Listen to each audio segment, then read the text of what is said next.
is Judge Judy. All parties on James Younts versus Winkle. Step forward, please. 18-year-old Christopher Younts and his grandmother, Valerie James, are suing Chris's mother, Ronnie K. Winkle, for his child support. Order. All rise. Your Honor, this is case number 663 on the calendar in the matter of James Younts versus Winkle.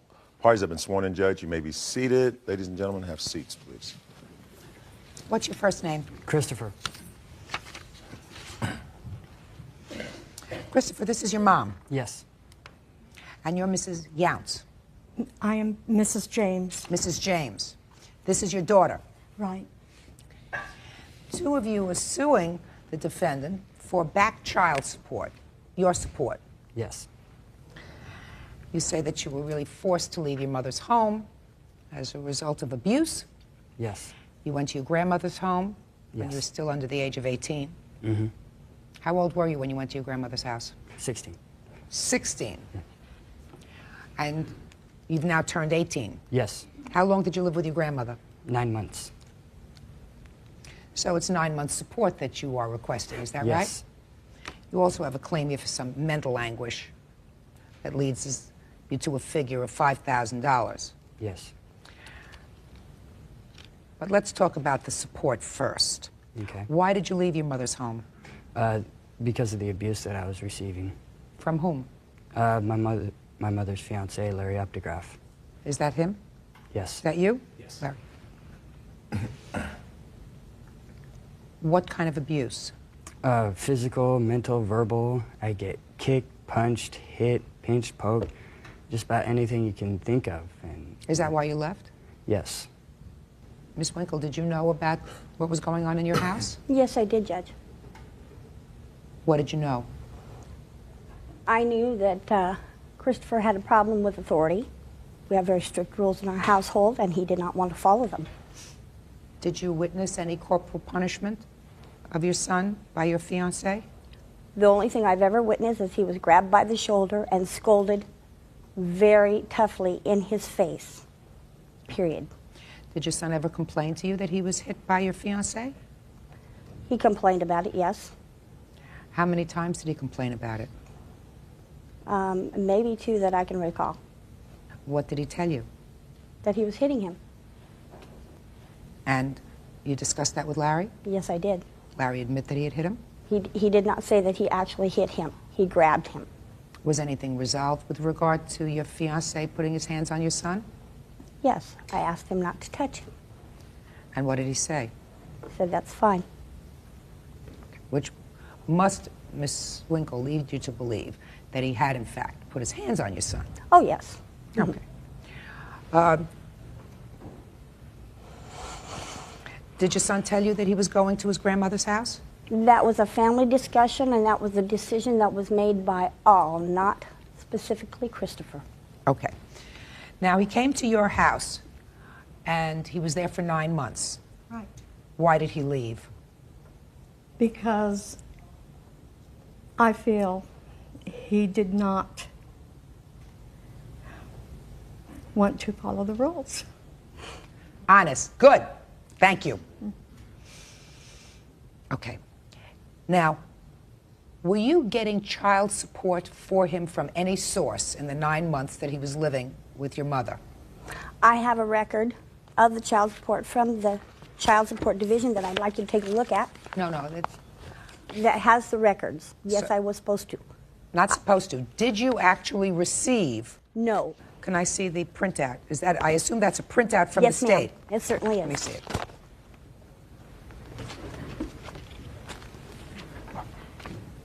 I also have a copy. Well, let me see yours. I'll be more than happy to look at both.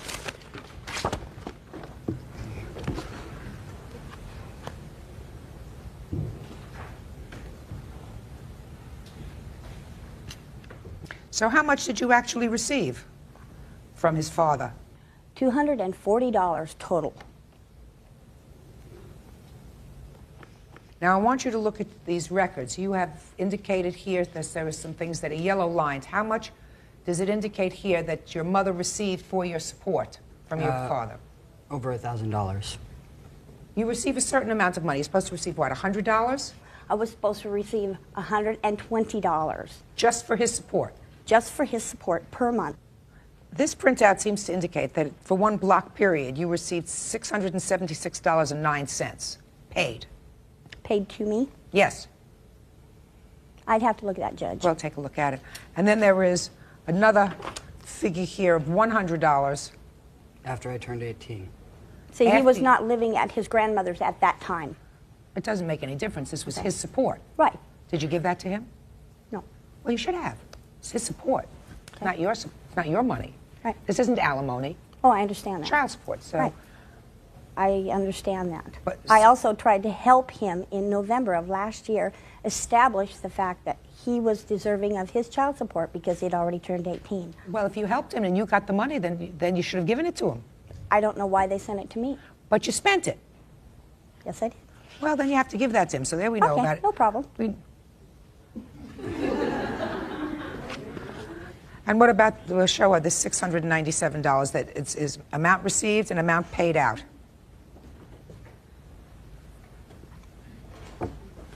Yes.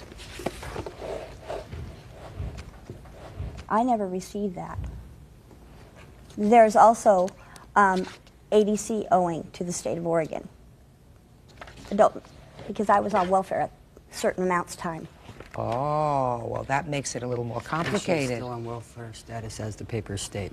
So that the state is taking that money? Is that what you're telling me? Yes.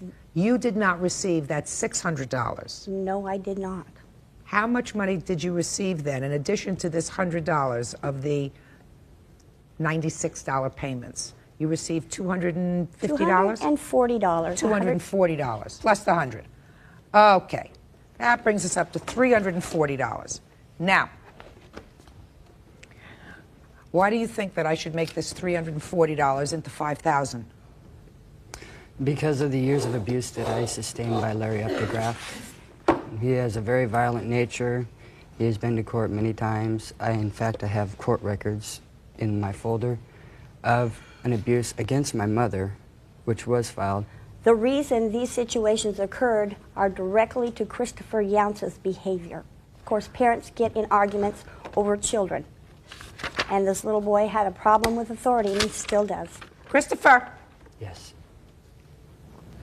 There isn't a question in my mind that there was a behavior problem, and the behavior problem lasted until the time you went to your grandmother's house. I mean, she was honest with me today. She said you couldn't follow the rules and you left. So you do have a problem. Now, what started that problem, I don't know. And it could very well be that the situation in your home precipitated his acting out behavior. That's a possibility. Yes. You know, children are born as blank slates. Yes, they are.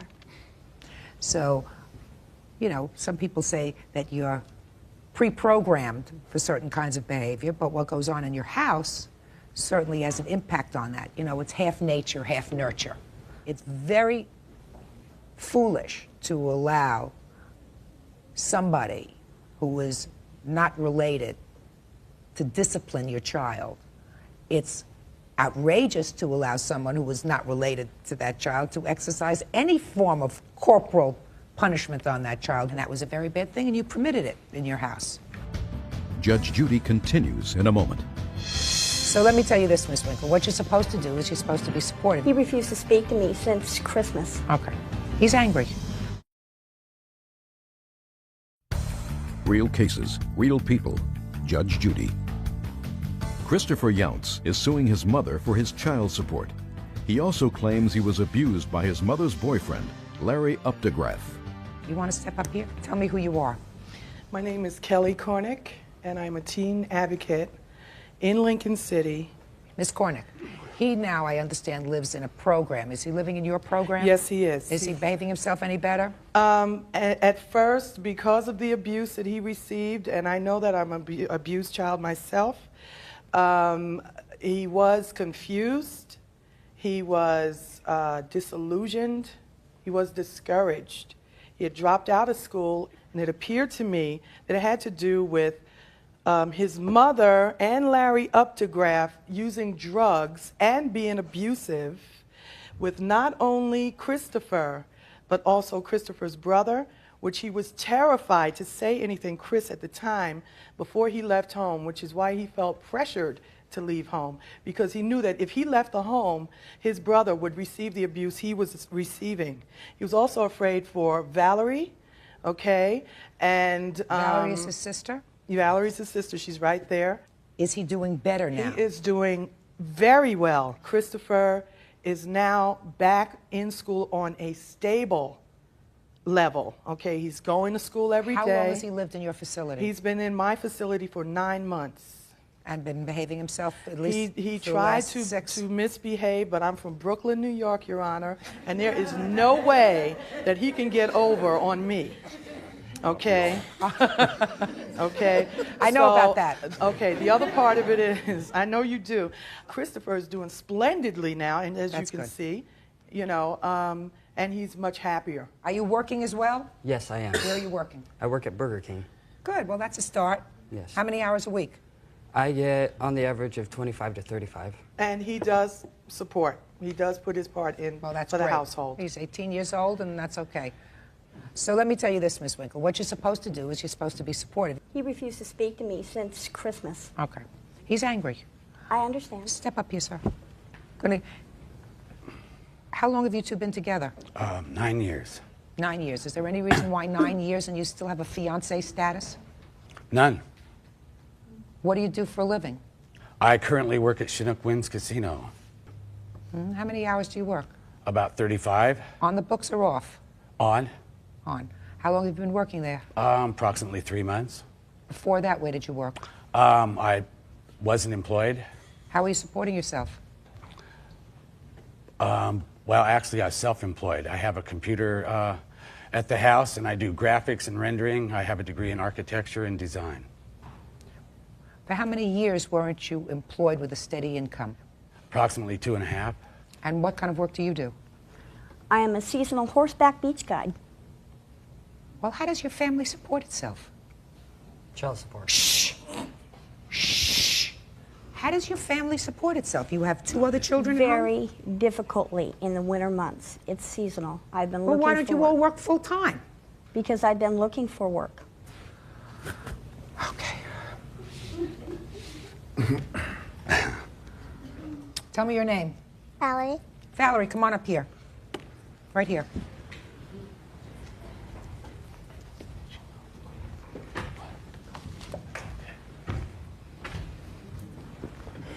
Hi. Hi. You know who I am? How old are you, Valerie? 9. 9? Would you like to talk to me privately? Yes. Hmm? Yes. Okay. Why don't you come back here? Bring her Sure. back. Watch your step. Come down here.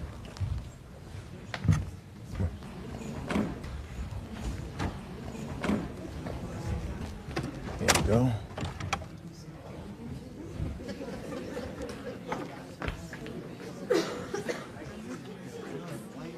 You hurt me, Mother. I'm ashamed. Yeah, sure. Family don't do this to family. You need to shut your mouth. Hey, shut up. No. You don't belong here. Stop it. All of you, stop You need it. to butt out. Stop it. Yeah, shows how childish you are. Have seats. Have seats. Go ahead, sit. See what she did to me? What? Don't worry about it. Don't get upset. I'm not, because I'll never speak to my mother or my son again. He's a liar. Never. And he's lying. Yeah. Lying through his teeth. Poor abused little boy. She's taking all the credit for it. I don't care. She's taking all the credit for what good he is. I hope he's proud of himself. I hope he's proud of what he's done. Little liar. I didn't Hope you're all proud of what you've done. You're disgusting. Judge Judy continues in a moment. I want you to try to now erase the slate for a minute. You're the mother. It's never supposed to be too hard for you. Closed captioning, sponsored in part by Real Cases, Real People, Judge Judy. Christopher Younts and his grandmother, Valerie James, are suing Chris's mother, Ronnie K. Winkle, for his child support. Okay, you go sit with Larry. Order. Come on, baby doll. Okay. So let's see what the things that Valerie over here is very bright and lovely. I'm sure wouldn't mind my sharing with you, other than the first of all, she loves Godiva chocolate. She had 2 pieces. Second, she says that she's very happy in your home. She's very happy with you, sir, and she's very happy with her mother. But you don't work out of the house during the day or the night because you're home. That's why she's so happy. She's happy that you're home. So it's not a good thing to lie to a judge. Very stupid thing, sir. Second thing is, her 12-year-old brother is currently living with his father. Bottom line is, in this case, you received $340 that belongs to your son. Now, Christopher. Yes.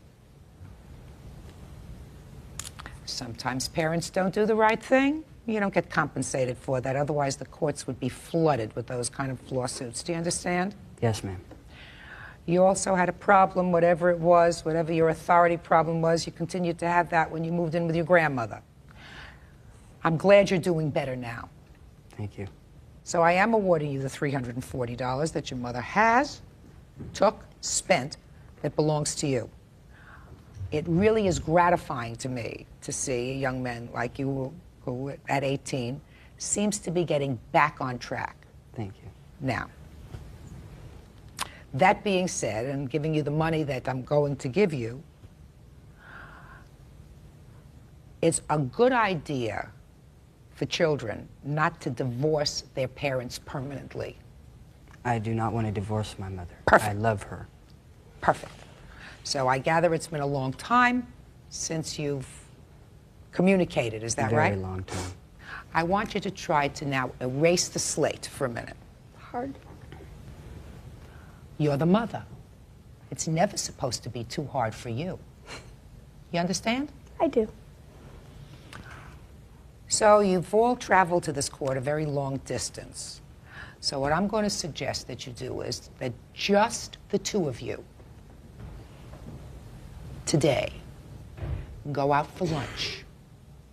And I would really like for you to be able to spend an hour with your mom without any recriminations, without any...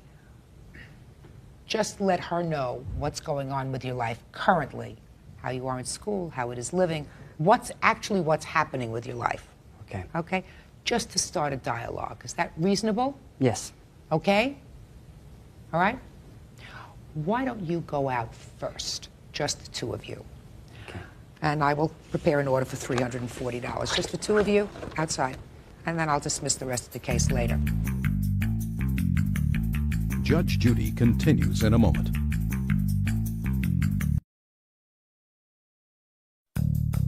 Want justice? Call 1-888-800-JUDY. On the internet, judgejudy.com. I'm going to let them have a private hour. Oh, certainly. Okay? Sure, that's Is that fine. reasonable? Is that, sure, very nice. Okay, I would like that to happen. This young lady, Valerie, is a lovely girl, very smart, very articulate, very bright. As I said, that's usually a combination of nature and nurture. So evidently, what was not accomplished with the 2 boys in your house, for whatever reason, was clearly accomplished with this young lady who prefers to stay with you and her mother rather than going with her biological father where her brother is. There is something to be said for that, right? Sure. So sometimes you have to get the whole puzzle put into place. It's not always at one end of the spectrum or another. Sometimes there's a middle ground, right? That's true. Okay. So why don't you folks meet your daughter and your grandson back here in 1 hour so that you can make your plane. Thank you very much. Thank you. Thank you. Parties are excused. You may step out. Judge Judy continues. All parties on Chavez versus Anderson. Step forward, please. The wedding was canceled. Now 41-year-old business owner Genevieve Chavez is suing her son's ex-fiancée, 20-year-old Anna Marie Anderson, for the return of a wedding gift, a 1988 Monte Carlo. Order. All rise. Quiet in the courtroom. All rise. Sir. Judge, this is case number 623 on the calendar in the matter of Chavez versus Anderson. Thank Partners you. have been sworn in, Your Honor. You may be seated. Have a seat. Have a seat. Ms. Chavez, according to your complaint, the defendant and your son were engaged to be married, and as a pre-wedding gift, you bought them a car. Is that right? Yes, I did. Well, the wedding was postponed, according to what I read, by the defendant. At that time, your son went to jail. Correct. What did he go to jail for? Auto theft. Auto theft. Was this the first time he was in jail? Yes, it was. How long was he in jail for? He was incarcerated for 6 months. And during that time, the defendant drove the car. Correct. With everybody's permission. Correct. Then your son got out of jail and he wanted the car back, or you wanted Correct. the car back because they weren't getting married anymore. Correct. Probably wise. You found out that the defendant had registered the car in her own name, whereas it had previously been registered in both names. Is that right? Correct. It was registered as Richard Chavez and Anna Marie Chavez. Well, she wasn't a Chavez yet. No. And you want the money that you paid for the car. Correct. Why? Well, what happened is I asked Anna when she had asked me if she could borrow the car. I told her, sure, Richard's incarcerated, take the car, you have the baby, you need transportation. So they had a baby? Yes. I go, I understand, use the car, but either buy Richard out or the car has to come back because Richard has to go to work. She's like, fine, okay.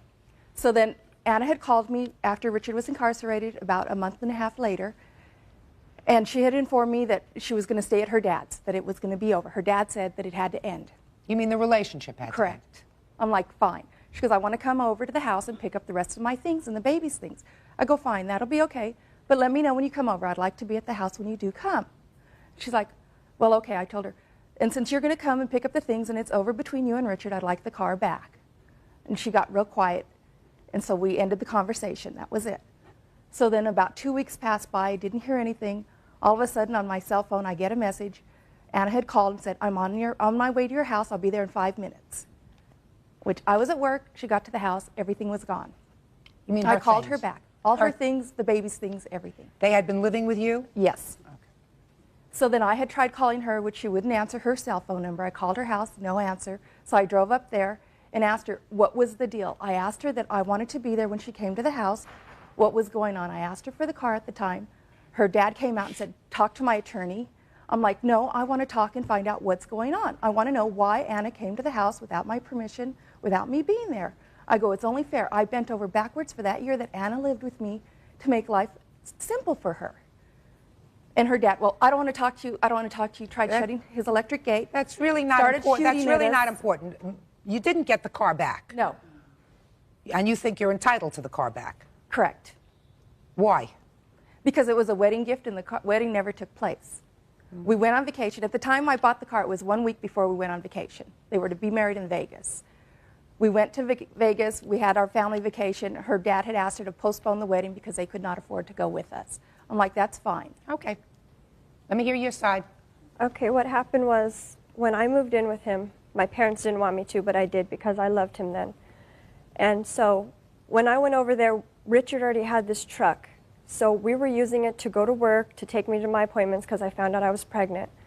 And then one night, Richard's dad was drinking, and Mrs. Chavez told us that we all need to go to a motel. So we all went to a motel, and we took their two trucks. The two of you all and of us. Mrs. Chavez. And Michelle and her brother. And so leaving just the husband right. home drinking. And we took their two trucks and left Richard's there, which his dad knows how to hotwire the truck. So that's what he did, and then he wrecked the truck. And the reason they bought us a car was because the truck was wrecked, not for a wedding gift, because that's not what they told me. What did they tell you? They told me it was because the truck got wrecked, and we needed a car because they didn't want to take us to our work and to my appointments. Okay. A couple of questions with regard to timing. Okay. When had the wedding been planned? When was it For supposed August to take place? 24th. And when was this incident with the truck that Mr. Chavez wrecked? It was about 2 weeks before. And when did they buy the new car? When did Mr. Chavez A week buy later after the truck got wrecked. Is that correct so far? We bought it August the 20th. The truck was wrecked in September. Truck was wrecked in September? Yes, my husband wrecked it in September. He went to go test drive it. He hit the brake and the truck's... This thing about being drunk doesn't No, because he had went in and they had gave him a blood alcohol test because he had hit his knee and he came out .04. So he was not He was drunk. driving the truck when he hit his knee? Yes, when he hit the truck, the park truck, when Just he a hit... second. Just a second. She is correct then that you were all in a motel because your husband was drinking. Correct. And he was being violent. No. He was potentially, because you don't go to a motel with the whole family unless you're afraid to be in the house with somebody when they're drinking. Judge Judy continues in a moment. Are you under a child support order? Yes. Don't shake your head. He doesn't need his mother to take care of him. Sure, he did a lot of growing up in jail. And later today, listen, I don't want to hear your script, madam. I asked you a question. I said, did you pay him $212.50 for October? I don't remember if I did or not. I don't believe you. real cases, real people. Judge Judy. Genevieve Chavez is suing her son's ex-fiancée, Anna Marie Anderson, for the return of a wedding gift, a 1988 Monte Carlo. Okay. So you all go to a motel. He takes the car. He hot wires the truck, and he's in an accident. Correct. Okay. And a week later, a week after this, you bought the new car? Correct. Well, it was a used car. Correct. And you bought the used car and told them to put it in their names. Correct, as a wedding gift. Now, see... Who said wedding gift? I did. Is that correct? I didn't hear her say wedding gift to me. It was because of the truck got wrecked. When I bought the car, I purchased it as Chavez. I did not purchase it as Anderson. Well, you allowed them to put it in both their names, whether she was known as Anderson or Chavez. It really doesn't make any difference. The interesting thing that I find with regard to your answer is you want money for this car. The car's broken. It's on blocks. It's not repairable. I can't even get next to the car. When we went to her dad's house, he started shooting at us. It was because she's not going to pay you for the car, Miss Chavez. There is no way she's going to pay you for the car. If anything, this gift was given to two people. It was given to her. It was given to your son. Your son, by virtue of his incarceration, couldn't drive it. She drove it. If anything, because it was a wedding gift, one could say morally, you would be entitled to the truck back. She's willing to give you the truck back. Is that right? That's what no, you said? I did not. I told Richard because he told me that his mother was going to sue my dad. And I said, if you guys want the car so bad, you can have it. And he said, no, my mom wants money. They didn't want the car. Is this Richard? Your Honor. Is that you? Step up here. She had made that statement after the car was already on blocks and broke it. Well, listen, this was not a new car. This was not a new car. No, it was a second-owner car. It was a second-hand car. Correct. Not only was it a second-hand car, but it is now 11 years old. Correct. I have the police report here stating when I went over there to get the car, she refused to give it to me. Well, but she says right now, she says if you threatened to sue her, you told her she could have you could have the car. The car wasn't running, needs a new transmission. The car's 11 years old. She's not going to pay you what you bought for it, what you paid for it. If anything, it was a gift that was bought for both of them. She's entitled to half, and he would be entitled to half. I told her that, Your Honor. I told her when she had the car, buy Richard out. It's not fair that Richard's walking after I put out for the car. She didn't want to. That's not unreasonable. That is not unreasonable. So there are two options here. Either she can pay you for half of the car, which is you pay $26 for it, which is $1,300. Correct. Or she can give you back the whole car. And that's what I had stated to her. Fine. You have a child? Yes, ma'am. You see the child? Every once in a while. Not as much as I'm supposed to be seeing him. When he pays me child support, he can see him. Just a second. Have you gone to court with regard to the child? Yes, I have, ma'am. Are you under a child support order? Yes. Don't shake your head. He doesn't need his mother to take care of him. Sure, he did a lot of growing up in jail. How much child support do you pay? About $112 every 2 weeks. Is that what he pays?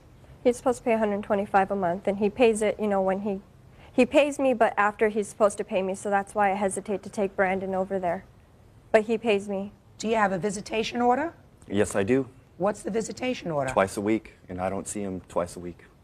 Well, then what you have to do, Mr. Chavez, is go back to court and file a petition for violation of the order of visitation because, Ms. Anderson, he is supposed to see this child. You picked him to father this child.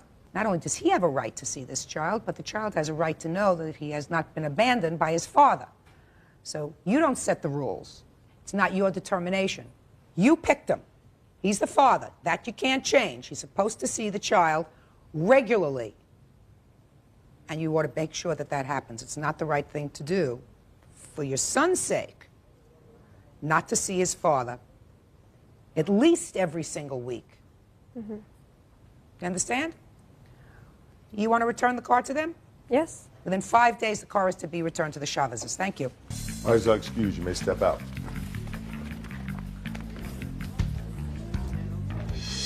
They just care about money. That's all they've ever cared about. That's all they ever talk about is money. She talks about that all we talk about is money, but when Anna lived in my house, she sure did enjoy spending it. I would like him to be a part of my child's life because he needs a father, but if he's going to, act the same way as he did before, I don't want my son to have a father like that. He's willing to take care of his kids, and she's keeping him from his kid, and it's not fair to my nephew to be taken away from his dad the way he is. I look forward to see him every week, but she don't bring him like she's supposed to.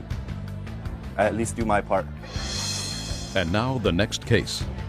All parties on Sandoval versus Goff. Step forward, please. 41-year-old producer Edward Sandoval claims former live-in lover, model Carol Goff, owes for rent and storage fees paid while she was in jail. Mr. Sandoval, according to your complaint, you and the defendant were in a relationship and living together. Yes, ma'am. There was some sort of an altercation between the two of you. Subsequently, another altercation, which resulted in two things. Resulted in the defendant being arrested and incarcerated. Is that right? That criminal matter is being worked out right now as we speak. You were incarcerated. That's true. For how long? I can't remember how long. 6 nights. Judge Judy continues in a moment. I didn't ask you to ask him any questions. Okay. If you think you can come here and play around with me, I guarantee on your best day, you're not as smart as I am on my worst day. Do you understand? Closed captioning, sponsored in part by Real Cases, Real People, Judge Judy. Edward Sandoval is suing former live-in lover Carol Goff for rent and storage fees after he kicked her out. Your lawsuit asks for a piece of rent and storage fees. So tell me why you think she owes you money. She moved in under agreement that she would pay half the rent, which is $212.50. On the month of November, she only paid $100, so she owes me $112.50. What else? Back storage fees. Tell me about the storage fees. I moved her property into protective storage when... What's protective storage? I had never heard that term before. To protect her property, I moved it out of the house. Was this a private storage company? Yes, ma'am. Valley Mini Storage. $60.75 a month. I've paid 3 months. Did you have to pay 3 months in advance? No, ma'am. She just refused to get a hold of me. I served her notice. The day that she got out of jail, I made arrangements with her father to move her into the Days Inn using his credit card. And I moved everything she needed, all her clothing, everything, all her cosmetic stuff, because she had some job interviews that day. And I packed all her stuff up, put it in storage. I took everything that she needed. What stuff did you put into storage? Carol's got quite a bit of stuff, all brand new within the last 2 years or so. And it's a complete household full of stuff. She completely filled a 10 by 10 storage unit. Some really nice stuff, leather couches and whatnot. Mm-hmm. And I moved all her stuff into the Days Inn that she needed that day to do her job interviews, everything I could think of to make it comfortable for her. And that day I told her how to reclaim her property back. And up to this day, she has never contacted the landlord. So I started taking Why did you have to contact the landlord for? Because I helped the landlord move the stuff out, and I just thought that it would be better for her to deal with him, to go through him. So how much did you pay altogether? 3 months, 3 times $60.75. $180. Yes, ma'am. Okay. What else? That's it, ma'am.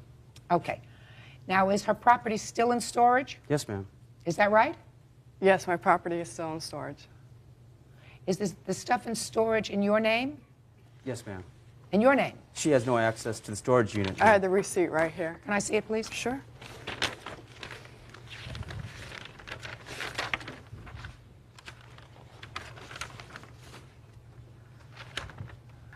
First, tell me, why were you incarcerated? That criminal matter is being worked out right now as we speak. I have a Criminal judge. I'm sorry, criminal lawyer. Okay. I have a couple of questions for you. Okay. This really is about only 2 items. Do you have proof that you gave him $212.50 for the rent for November? Let's see. Okay, I shouldn't have to pay rent because I was evicted and because there was no agreement between him and I that I pay rent. I did help him. When did you move into the apartment? What month? September, for the last 2 weeks of September. He moved me in. Were you there in September? Strike September. Were you there in October? I was there in October. Did you pay rent in October? There was no agreement between him Listen, and I to pay I don't rent. want to hear your script, madam. I asked you a question. I said, did you pay him $212.50 for October? Did I pay him for October? Yes. Do you have a receipt for that? All right, here we go. I didn't ask him. I asked you. Did you, in fact, give him $212.50 for October for rent? I don't remember if I did or not. I don't believe you. How much is the entire rent? $425 per month. All right. Mr. Sandoval, did she, in fact, in October pay you $212.50? Yes, ma'am. She did? Yes, she did. She paid the landlord. Directly? Yes, ma'am. And she received a receipt for that. Do you have the receipt? I didn't ask you to ask him any questions. Okay. I didn't ask you to ask him any questions. If you think you can come here and play around with me, I guarantee on your best day, you're not as smart as I am on my worst day. Do you understand? Judge Judy continues in a moment.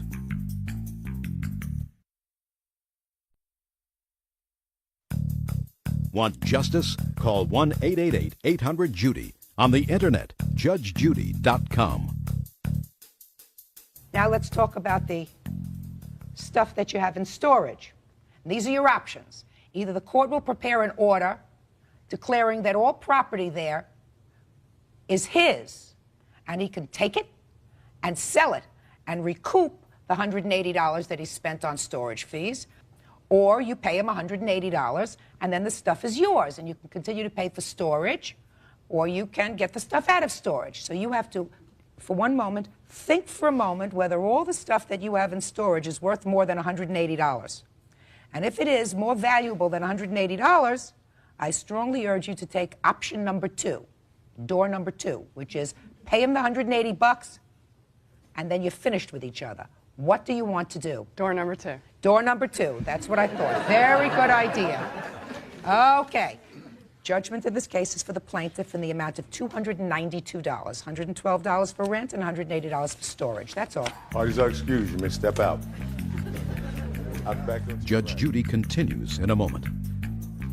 And on the next Judge Judy.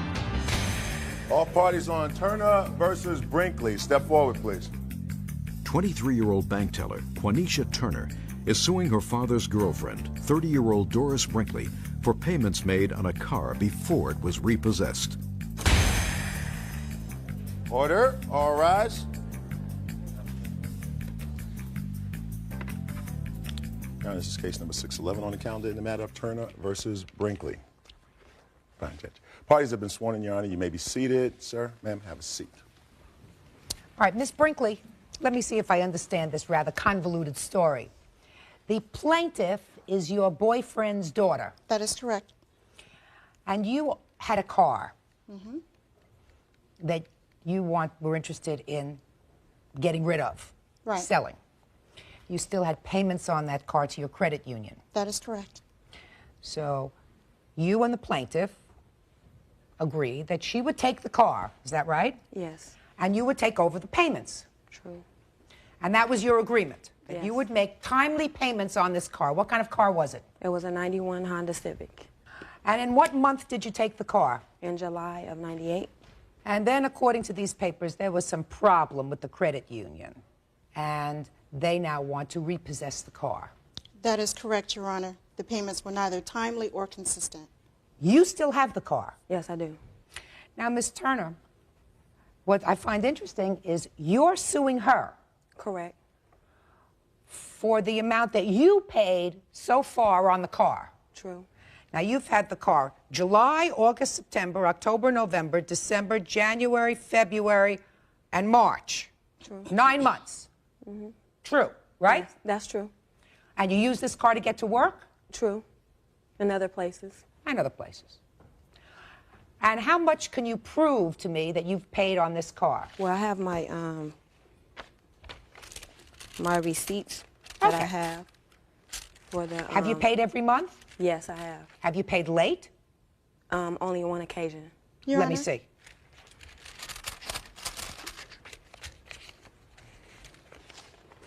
This one was only on one occasion. Well, you can't show me just the one that you paid late. Show me all the others. Oh, okay.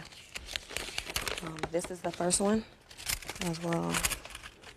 She's not going to do this one at a time. There are 9 months here. There you go.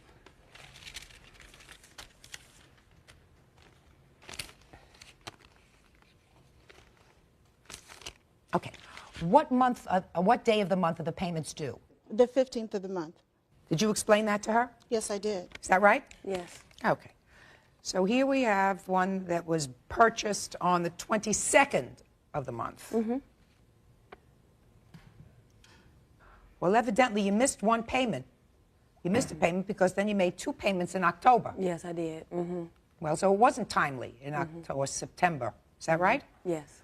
Then you've got one here on November the 30th. True. Well, that's not the 15th of the month. I know. Well, that's more than one. So far we have of the The three one that you that's gave for me, three. all three were late. All right, so now we have 1, 2, 3. That one right there covers 2 months, which is for, I believe, June and July. That's why it's $375. Your Honor. The payments are $255? It's $232. Well, 232 times 2 is not 375. But she told me that was the amount. Whatever. I'm just telling you, that's not 2 payments. Well, she one told me payment that and a amount, couple so I of was days. going by what she had said to me. 1, 2, 3, 4. I have 5 payments here. True. You keep saying true, as if I'm not getting something, madam. You had the car 9 months. You made 5 payments. In December of '98, she told me verbally not to pay any more payments to the car due to the fact that she told me that she would call me back. When she called me back and told me, she said that the credit union wanted a payoff or they wanted the car. And I told her, okay, that's fine. So she said, well, we'll deal with this situation in January of '99. Put your hand down. So when January came and she told me that they wanted to get the car refinanced in my name or they wanted to pay off, I told Doris, as well as Star from the credit union, I needed this in writing of the closing balance. Never got it. Never received it. Never. Just a second. Shh. Madam, Ms. Turner, just listen to me. Okay. You called the people who had the note for the car. You said, I want a payoff. You didn't get it. You call them back, and you say, I didn't get the payoff. What you did was just stop making payments. Because it was told to me verbally not to make any more payments, to get the car financed from Doris. Did you? Simple. Did you ever tell us to stop making payments on the car? No, Your Honor, that is not true. Excuse me, that is incorrect. What I told her, Your Honor, was that the credit union was pressing for outside financing and that she had to get outside financing or turn the car into the credit union. Okay, well, you did not tell me not to pay no, the I payment. did not speak to each other. No. Hey, Okay. Ladies. Who are you? I'm her boyfriend. What do you know about it? I used to. I actually talked to her on several occasions about the car. Yes. Yeah. Did you? Not yeah. Yes. Yeah, yes. Did you ever drive the car? Yeah. Yes. Perfect. I drove it a lot. You drove it a lot? Yeah. Yes, I'm sorry. And when you... Stand still. Oh. And when you drove the car, did you drive it last month? Oh, I drove it. Did you drive it last month? I drove it last month. Did you drive it last week? I drove it last week. Perfect. But I don't want to say that when she called, she said not to make any payments, right? We trust in her that, you know, and you know, in our best interest that not to make the payments. We believe in her that, you know, that she has something else in mind. But don't get me wrong, the car was a blessing that she gave it to us. But she was, it was just all kind of stuff. First she said, when she got mad over the ticket or whatever, first she said that the credit union didn't believe us. Didn't believe her. First she said they didn't believe her. Sure. And then they I'm believed just going to let that we him had the finish car or it. whatever. But are you almost finished? Huh? I almost finished. Oh, yeah, I'm Good. finished. Sit. Sit down. Ms. Turner, when I read these papers, both your claim and her counterclaim, I thought both of you were crazy. You've been driving a car for 9 months. 9 months. You've paid a total on that car that you've been driving for 9 months, maybe $1,300. In total is what you've paid for the car that you've driven around for 9 months. You can't rent a car for that for 9 months. That's what I'm saying. You're absolutely right. So you want her to give you back everything that you've paid for the car. That's right, including other things that I've got done. I got maintenance done on this car as well. Who gives a rat's behind whether you got maintenance done on the car? You drove it for 9 months. Who do you expect to make a present to you? The credit union? We gotta get a car back. No. We gotta get a car back, so. Good. Renting any car, even a rent-a-wreck, you can't rent for $200 a month. You had the car 9 months, it's $1,800. That's a lot more than you've been paying. Forget your claim. Now, let's go to your counterclaim, which is equally as stupid. Judge Judy continues in a moment. How old are you? I'm 23. Grow up. You're driving a car now for the last 3 months and not paying on it. What do you expect them to do? Send you a greeting card? And later today, I mean, you have to know my mother. I mean, this is a woman who you can mop the floor and she'll find a strand of mop hair to ask you why you didn't mop the floor. I want you to be quiet now.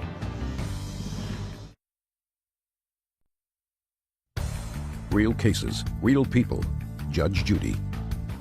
Quanisha Turner is suing her father's girlfriend, Doris Brinkley, for payments made on a car before it was repossessed. You say that you haven't seen the car. No, I haven't. But you want to be compensated for all the aggravation, A, for all the aggravation, and B, because you think that it's going to probably need a lot of repair. Shh, quiet. A lot of repairs, and there was damage done on it. That is incorrect, Your Honor. What I'm suing for, my counterclaim states that I'm suing for recovery of the car pending assessment of damage because I received a phone call from Lavelle Johnson that the car was torn up when I placed a stolen car report on it when I tried to recover it through the police. Listen to me. First of all, it's up to the credit union. It's up to the credit union to get that car back. They're looking for it. Yes, they are. They're looking for it. Yes, they are. Excuse me. What? I would like to know, how could she say that she ever had the car when she told the credit union lawyer named Mike that he called my job and told me that she told him that I took the car forcibly from her. That's why she reported the car stolen on me on February the 2nd. Now, I work for a bank. Excuse me, Your Honor. That could have been a felony on me, and I could have lost my job. He called me at my job numerous of times, just back to back, back to back. How old are you? I'm 23. Grow up. Well. You're driving a car now for the last 3 months and not paying on it. What do you expect them to do? Send you a card? How can I send you a payments if greeting she told card? me verbally not to pay You call up the credit union. That's what I'm telling you. Grow up. I have. They won't give me any information because the car is in her name. Very she good. won't give me they wouldn't give fine, me any this information. lawsuit is very easy. You have a claim against her, you think, for all the money that you spent on a car. I just told you that you have a claim against her for nothing. You've been driving around a car for the last 9 months, and you spent less than about $150 a month to drive around in a car, use it to get to work, use it for entertainment. You are entitled to nothing back. The credit union said, I want my payments in a timely fashion. If you had made your payments, quiet, on the 15th of the month, as you were told, maybe the credit union would have said, fine, we got somebody who's a good payer. You, on the other hand, want to have prospective possible damages to the car.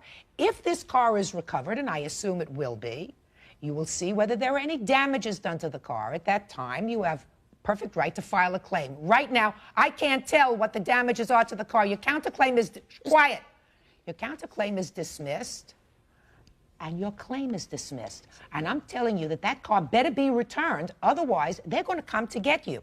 And if you work, especially if you work for a bank, I would suggest to you that you run, don't walk to the car that brought you here and turn it over to the credit union. Say nothing. That's all.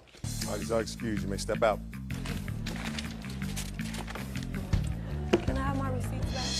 I think Ms. Judy was fair in her ruling on the situation. I just feel that you shouldn't do business with your father, baby mothers, because he has plenty of kids. So, that's all I'm thinking. That's all I have to say. And now the next case. Parties on Brito versus Parker. Step forward, please. 49-year-old administrator Severina Brito is suing her son, 26-year-old college student Colangelo Parker Jr., for a huge phone bill. Colangelo claims he paid by doing chores. Mrs. Brito, this is your son? Yes. How old are you? 26. According to your complaint, your son was visiting for a couple of months. Is that right? That's correct. How long had you been out of the house? I left in '92 to go to school. And you came back to visit when? November 5th, the day before my birthday. Okay. And you came back for a long visit? 2 weeks the first time, then a second time since then. Second time, how long? Since November 17th, totally, because I missed my mom, so I had to come back. How long were you visiting your mother in total? In total? A month? 3 months. 3 months? Yes. Were you working when you were there? Not at first, no. After a while, did you start to work? Yes, I did. I now work. So while you were living with your mother, you were working? No, after I left my mom, I started working. According to your complaint, while your son was visiting with you, he racked up a phone bill that made your eyes pop. Sure did. How much was his phone bill? Total $488.75, and I rounded it off to $500 due to the aggravation. $488.95. Flabbergasted. Children always give you aggravation. Let me see the phone bill.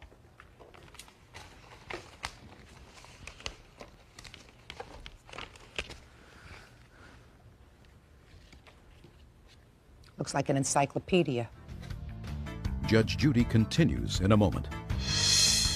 Didn't you ever hear of writing a letter? I mean, I was writing as well. I mean, it's that so many friends you can only write and so many friends you have to call. And I could write you a letter, but it's better for me to sit here and talk to you. Not for me.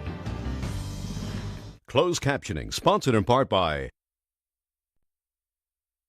Real Cases, Real People, Judge Judy. Severina Brito is suing her son, Colangelo Parker Jr., for running up a big phone bill while he was home from college. Who do you know in Richmond, Virginia? All my friends. All your friends. And in Charleston, South Carolina? Same friends from Virginia. What about in Baltimore? Same thing, friends I went to school with in Virginia. Well, who do you expect to pay this phone bill?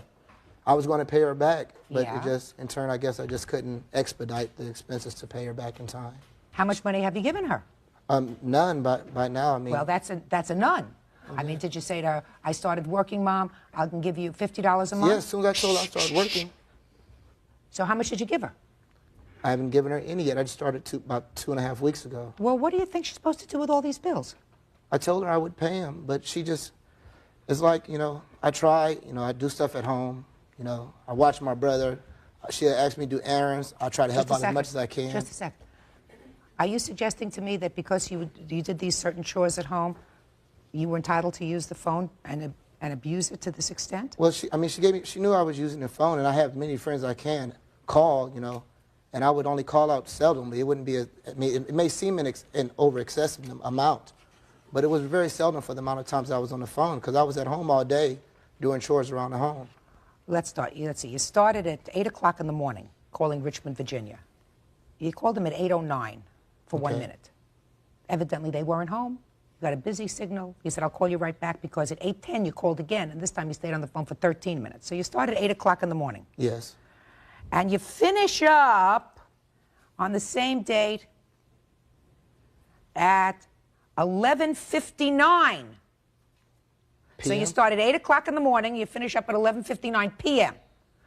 But you're still not finished, because at 12:35 a.m., the next day, 35 minutes later, you got on the phone, you talked to somebody for a half hour in Hampton, Virginia. When you got finished talking to them in Hampton, Virginia, you called somebody else in Richmond, Virginia. It's all schoolmates in the same state. Didn't you ever hear of writing a letter? I mean, I was writing as well. I mean, it's that so many friends you can only write and so many friends you have to call. I mean, direct conversation it's a communication thing. Like, Please, you know, I could write you a letter, but it's better for me to sit here and talk to you. Not for me. You know, it's just, you know, I miss my mom and I miss my friends. I called my mom when I was out in Virginia, so I called my friends. Are you serious with me, Mr. Parker? Yes, I'm very serious. Are you serious with me? Definitely. I mean, I read your answer. Even in your answer, you say that when your mother found you on the phone, sitting there being on the phone instead of out there looking for a job all day long. She would say to you, who are you talking to? You're talking long distance? And according to you, you only lied a little. Definitely. You would say you only lied a little. I mean, you have to know my mother. I mean, this is a woman who you can mop the floor and she'll find a strand of mop hair and ask you why you didn't mop the floor. I mean, Mr. Parker. She's obsessive like that. Mr. Parker. I have to tell her what she has to hear. Mr. Parker. Yes, ma'am. Did anybody sentence you to go home from a jail? Did a judge sentence you to go home? No, but my mother was my judge and she sentenced me, yes. No, just a second, Mr. She was mad when I was away. She flies me out here, I'll be with my friends, and she said, you don't spend time with me, make them pay for your ticket the next time. I say, wow, Mom, I'm sorry, you can't hang with my friends out here either. I want you to be quiet now. Okay. Judge Judy continues in a moment.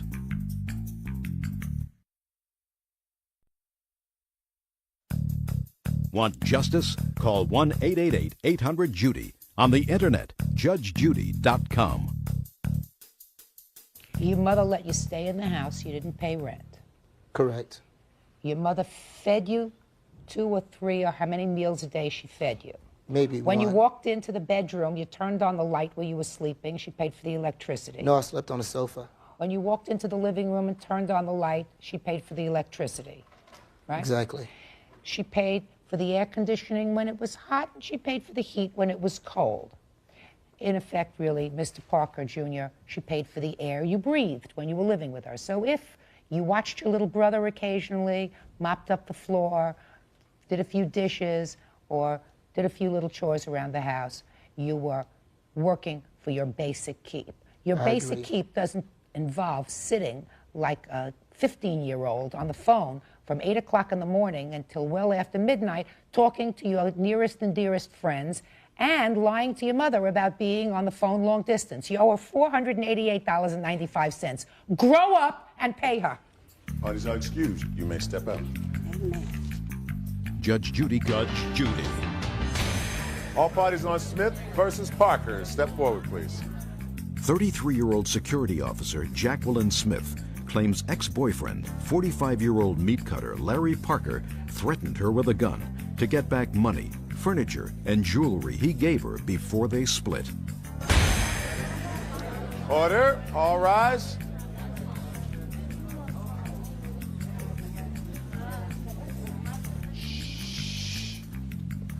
Yeah, this is case number 613 on the calendar in the matter of Smith versus Parker. Parties have been sworn in, Judge. You may be seated. According to your complaint, Ms. Smith, you and the defendant were in a relationship. Yes, ma'am.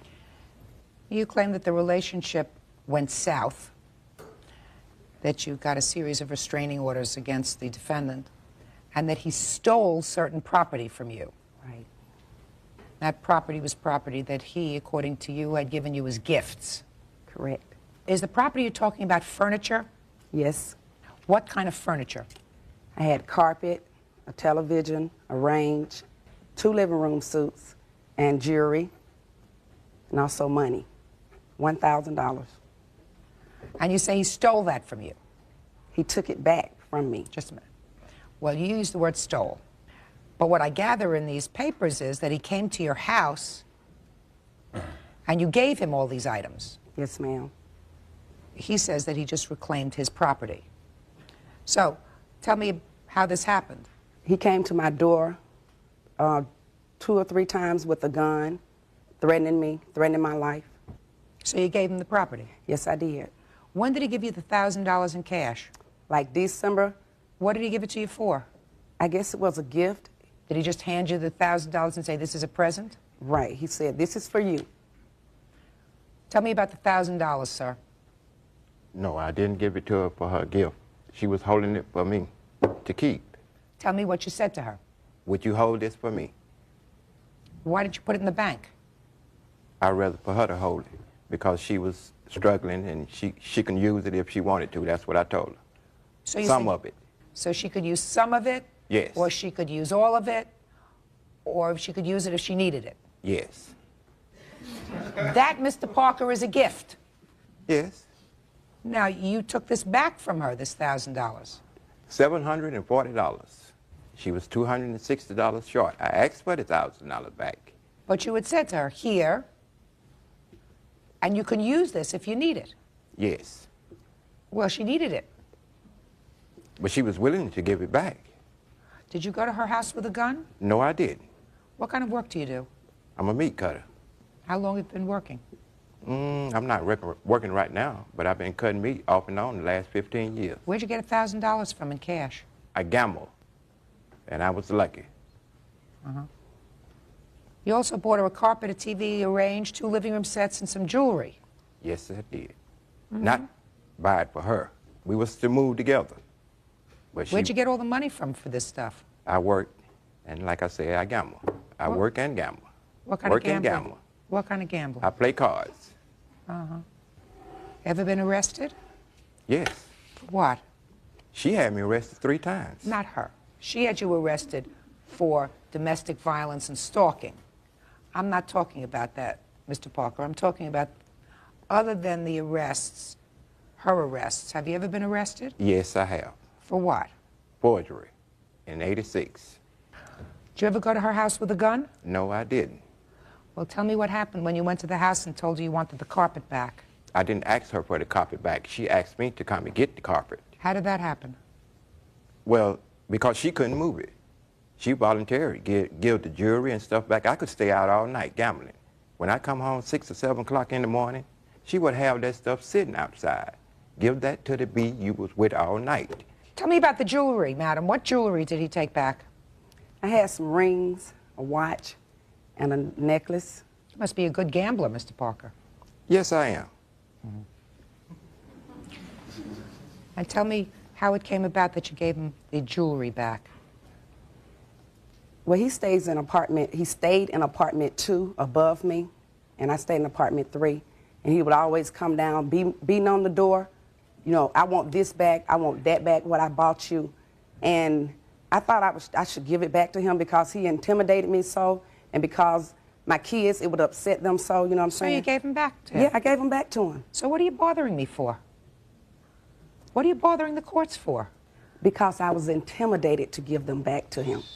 Go to the police. I did. And what'd they tell you? I did call the police. And what'd they they tell told you? me to go down and take a warrant out on him. So you did? Yes, ma'am, I did. So you did. So why are you in court?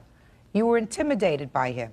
So you gave him back this stuff, which sounds to me, Miss Smith, like a very, very good idea. If what you tell me was true, and as far as I'm concerned, that doesn't have a ring of truth to it. I was going to tell you why. It doesn't have a ring of truth to it that he came to you, waved a gun in your face, took the property 1, 2, or 3 times, you know, making 3 trips. And you telling me you're scared to death of him. Isn't that what you're telling me? Yes, I am. Scared to death of him, want no part of him, right? Right. Then why in the world would you file a claim against him in small claims court, which you knew was going to further exacerbate the situation, which you knew would make him even angrier, which you knew would result in the 2 of you being together, when you could have severed all ties with him by just giving him back the stuff that you say he gave you. Well, certainly I believe that he gave you the jewelry as a gift. But as far as carpet, TV, range, living room furniture, you know, that sort of stuff, he says you were supposed to move in together. But what I doubt, Miss Smith, is your statement that he came to you with a gun, threatening you with a gun, making you so fearful. I doubt that because of your actions in filing a claim which you knew was going to make him even angrier. Do you understand what I'm saying? I understand what you're saying. Very good. Now, the wisdom of what you're saying initially to me is, he came to the door, I didn't want him banging at the door, I didn't want my kids involved, so I just gave him back the stuff he gave me because I wanted him out of my life. That would make sense. You're right. So what are you doing here? I want what's rightfully mine. Well, he took it back under intimidation. Well, you were intimidated because he came knocking at your door. I don't believe that he waved a gun in your face. I don't believe that. Okay. Ma'am. You just a second. Because if anybody waved a gun in my face and you don't look like a dumb woman, I certainly wouldn't sue them over a range. Judge Judy continues in a moment.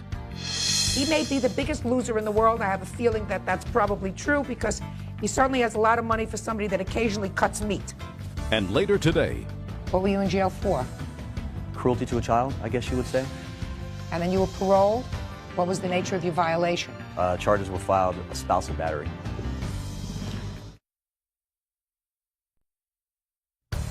real cases, real people. Judge Judy. Jacqueline Smith is suing her former boyfriend, Larry Parker, for stalking her and forcing her to return gifts. And when did he come and get the stuff from you? In December. Of what year? Of 97. So a year and a half ago? Yes. Well, what are you doing here now? Because I want what's rightfully mine. Ms. Smith, you both still live in the same city? No, no, the same city. She made me move from next door. But I'm born and raised in the same neighborhood. My father took sick, and I was visiting my father, and then she had me arrested again for visiting my father. Did you have him arrested again? I didn't have him arrested for visiting his father. Did he I come didn't to say bother hello you? to you. Yes. He came to your door? Yes, he did. What did he do when he came to your door? He left a note at my door that he wanted his leather coat back that he had bought me. And he wanted the living room suit that he had bought for me because he didn't want anyone else in the neighborhood to be sitting on it, anything that he bought. Mm-hmm. He would always intimidate me. He would come to my job, always. So you're scared of him? Yes, I am. Well, Ms. Smith, that's what I afraid don't of him. understand, madam. I don't understand. He's out of your life. He hasn't come to your door in a long time. No. Everything that he gave you, he no longer has. He has no reason to come back to your house. Right? Why do you want to put yourself in a position of having this stuff back in the house, which is going to cause him to be angrier? I mean, I'm just trying to figure out why you're not smarter. Why are you being so foolish? Why would you want to stir it up now over a couch if you're afraid of him? Because I want what's mine. Why did you take all this property from him? What'd you give him? What'd you give him? Nothing. I was just with him. Were you planning on living together? No. He always asked me to go out and find us a house, an apartment to stay together. But some always in the back of my mind said no because of the way he treated me. The first year. Okay, let's discuss this. So he wanted to move in with you. Yes, ma'am. And asked you to go look for an apartment. Right. But you didn't like the way he treated you. Right. But you took all this property from him anyway. Yes, ma'am. Mm-hmm. Did you ever say to him, I don't plan on living with you? I'm not moving in with you? No. Well, then what'd you take all this property for if you didn't like the way he was treating you? He gave it to me as a gift. Your I mean, case is some dismissed. days... I'm going to tell you something. You're not getting it. You're not getting it. He's giving you stuff in anticipation that you are going to have a relationship. He's telling you he wants to move into a house together. He may be the biggest loser in the world. I have a feeling that that's probably true because he certainly has a lot of money for somebody that occasionally cuts meat. All right? However, and it's probably very good judgment on your part. Very good judgment on your part to say, I don't want to be involved with this man. I don't want my kids to be involved with this man. But as long as he's giving out presents, I'm going to take them. Then you had enough of him, right? You don't want any part of him anymore. And he's really annoyed because now doesn't have his money. Well, he got some of his money back, $740, right? Right. And you got carpet, TV, range, living room. What? I was promised the 260. You're not going to get it. I know. Good. Don't want it. Right? So then he wants his stuff back because he feels like he's been treated as a fool. Because what are you looking at me like that for? What word didn't you understand? He felt as if you were treating him like a fool. He was giving you all this stuff, very expensive stuff, and you were playing along with him. Then you got a restraining order for him to stay far away from you, far away, and he comes to your house without a gun. You know, that's a lot of baloney. And says, give me my stuff back. You say, I'm intimidated. I gave him my stuff back. He should have. Case dismissed. Why is that excuse? Thank you. Let's go, man. He did threaten to kill me. He said he had enough money to kill me. And I believe it. Stop being a sugar daddy. And now the next case. All parties are on Milligan versus Milligan. Step forward, please. 36-year-old salesman Robert Milligan is suing his estranged wife, 31-year-old medical assistant Carrie Milligan, for his late brother's personal belongings. Carrie says she left the possessions with the landlord while Robert was in jail. Two of you are in the process of divorcing, is that correct? Yes, ma'am. The divorce is not yet final? No, it's not. Your claim, Mr. Milligan, is that your wife has certain property of yours and refuses to return it. Yes, ma'am. Well, what kind of property is it that you want, sir? Because most property is usually divided, or the title of property is usually determined pursuant to the judgment of divorce. Well, when my brother passed away, there was several items that were given to me from after he had died from my mom when she cleaned out his apartment. I have a list, but it's really long. And some of that has a lot of sentimental value. There's no dollar value that you could put on the property, and I believe that Carrie is still she still has possession of that property, and I'd like it back. What are you doing in small claims court? Because the divorce is sitting in limbo. Well, it's in limbo because you filed for divorce? Yes, I did, Your Honor. When did you file for divorce? In November 13th. Okay.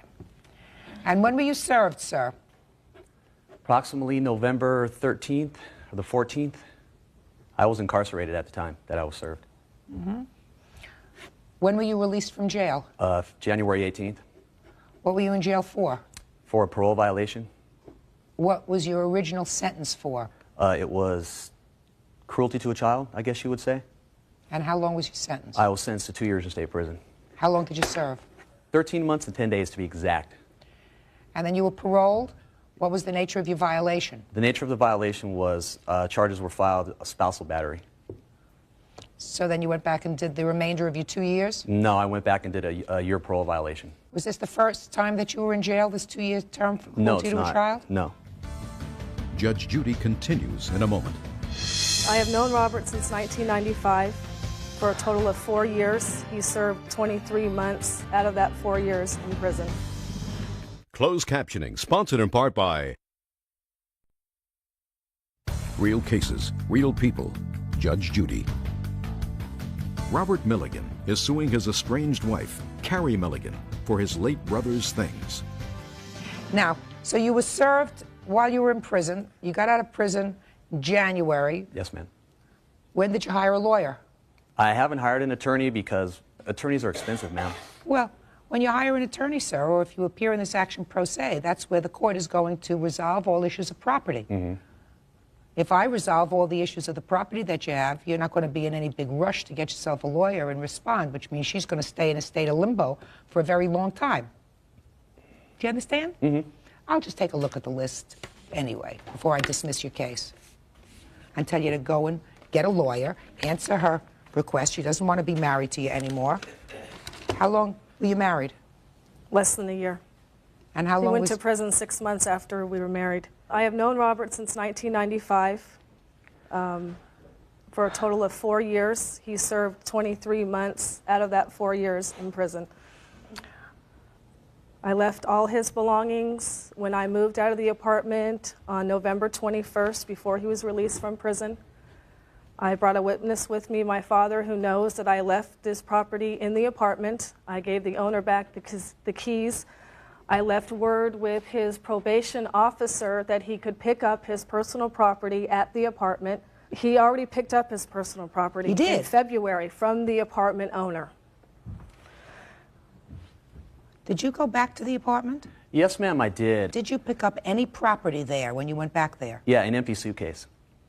One empty suitcase? One empty suitcase. Did you leave more than I one left empty? several packed boxes of miscellaneous items. I left a suitcase that I could not even lift full of clothing. I'm just going to go through a couple of other things. A pair of black riding boots? Do you remember I left 3 pairs of shoes. One of those were those boots. What's a collection of pogs? What's a pog? You tell me. I don't know what What's a pog is. Well, you remember there was a trend. They're like kids slam them. My son collected them, so I started collecting them along with him. Everything to Robert is a collectible. It's an antique. Okay. A tent for camping? My tent, Your Honor. That was given and for loan by my father. So some of these things you may have in your possession that he has on his list. That do not belong to him. That belong to my father. That's up to the divorce court to figure out whose property is personal property, what property is marital property. All his clothing. Just a minute. What property is marital property? I'm not going to bifurcate these proceedings, and I will suggest this to you, Mr. Milligan, that the Defendant says she does not have any of your personal property, that she packed several boxes of property. She left it with your landlord. Did your parole officer tell you to go to the landlord? No, he did not. What he did, he called Carrie several times where she was living. He left several messages with her. Carrie failed to respond to those the messages that he left. That's hearsay. Right. In any event, somehow or another, you went to the landlord where you used to live, and you say you got an empty suitcase. Yes, ma'am. Well, maybe you better sue the landlord. She says she left several packed boxes of your stuff along with a suitcase that she couldn't even lift. Not responsible for safeguarding your property. Judge Judy continues in a moment.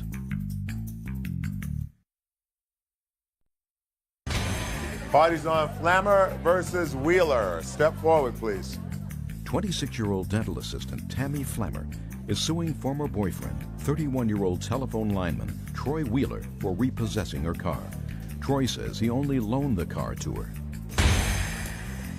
Order. All rise. Now, this is case number 660 on the calendar in the matter of Flammer versus Wheeler. Parties have been sworn in, Judge. You may be seated. Ladies, have seats, please. According to this complaint, Ms. Flammer, you and the defendant were involved in a brief relationship when you needed a car. Mm-hmm. And you didn't have enough money or credit to get the car No, I on had your the own? money, ma'am. I didn't have the credit. So you had the money, he had the credit. Mm-hmm. He agreed to co-sign for the car for you. Mm-hmm. Is that right? Yes. Is that right so far? Somewhat, yes. Okay.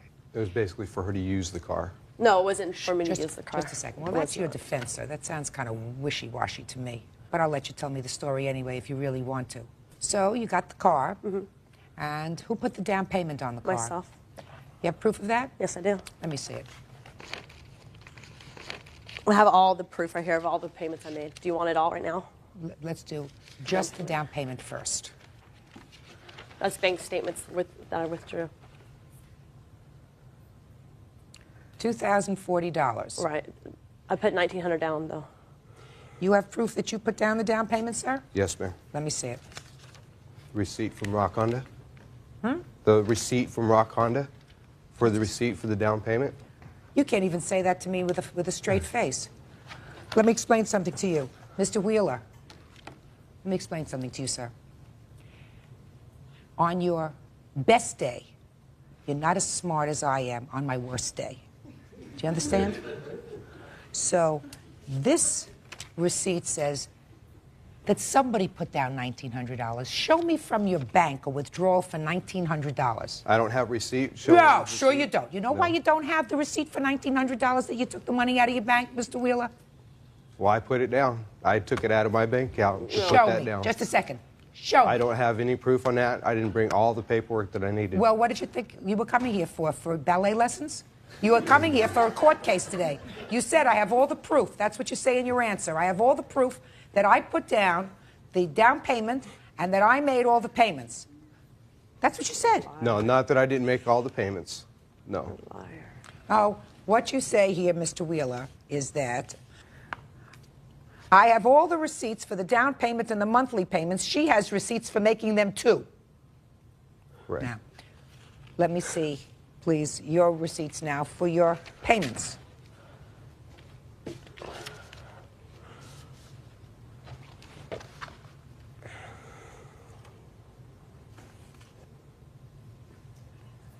How much was the car payment?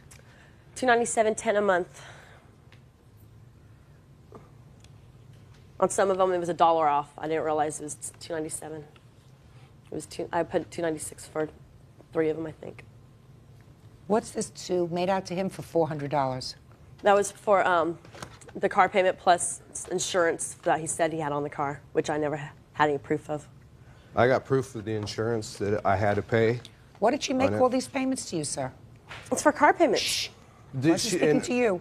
The verbal agreement that we had, that as long as she has possession of the car, she's to make car payments and insurance payments.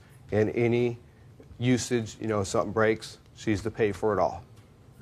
And she didn't want to pay any insurance, which I had paid. I got the paperwork on that. Let me see.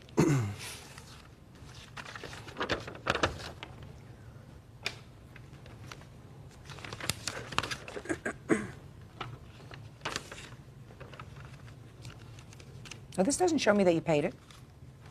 That was the paperwork from the insurance. This doesn't show me that you paid it. This just says it was paid. I want you to show... Put your hand down. I want you to show me that you paid it. Okay, that's the only thing I have right there, because when I went down there, I paid him cash for the insurance. And Tammy was known that I was going down to do that. She was supposed to pay me. I also have a letter here that she wrote me saying that she did owe me for the money for the insurance and the car payment.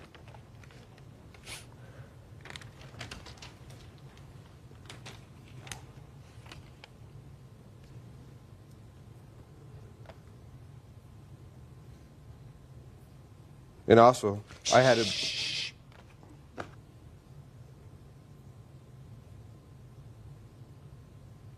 Well, this is a very interesting letter because it says, I'm sorry, I'm just sending you the monthly car payment. As you can see by the check, my dad made the payment this month. Okay. I'm very sorry, but I don't have the insurance money. This is in September of '98. We're having trouble finding a job, but I know that that's not your problem. Also, I need some written agreement on this car to make things legal. I need to have it in my name. For all the paperwork. I need to have it in my name. If not, then there's no point in my driving it. I love it and take good care of it. But for sure, I need the papers on it. She says, by the way, I haven't forgot I owe you money. You're first on my list as soon as I get a job. I promise. I need to also find a way to get my stuff up there. And then there's some expletive. Judge Judy continues in a moment. So she didn't make the insurance payment, you came and took the car? Yes, after she threatened that she'd run it into a block wall and key it up. I believe she did that. That's the kind of personality that I can see she's got.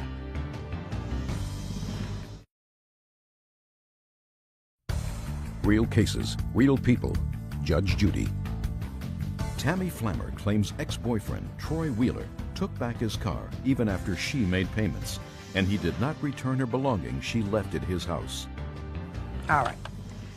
Now, how many months? Clearly, she says she owed some money on the car. She owed some insurance payments on the car. How much insurance did she owe on the car? It was about $800 to $1,000 for the months that she had owed me, because she hadn't paid me a dime for the insurance. Well, if she didn't pay you a dime for the insurance, sir, then she made some payments to you that Car were like payments, $400. The And you say that $400 those... to $200 that was on there was for the money that she owed me. No, ma'am, that was part of the car payment. No, that was the car payment and then the insurance. I had no proof of ever him having insurance. And he even told me he had no insurance on that car for a while. When did you get the car? When did you buy the car? July 14th? Of '98? Yes, at that time. Okay, and she made, according to these papers, she made most of these car payments. I made every one of them. Yes. Yeah, she sure did. And the down. And the down. She was to make all the payments. She did make all the payments. Correct, on the verbal agreement. She did make all the payments, and she did put down the down payment. So why did you repossess the car? I had to repossess the car. I have my witness here. No, you tell me. Because I asked her to make the payments on the insurance. She told me she would not. If you talk again, I'm going to dismiss your case, which would not be a good idea for you. Okay. Understand?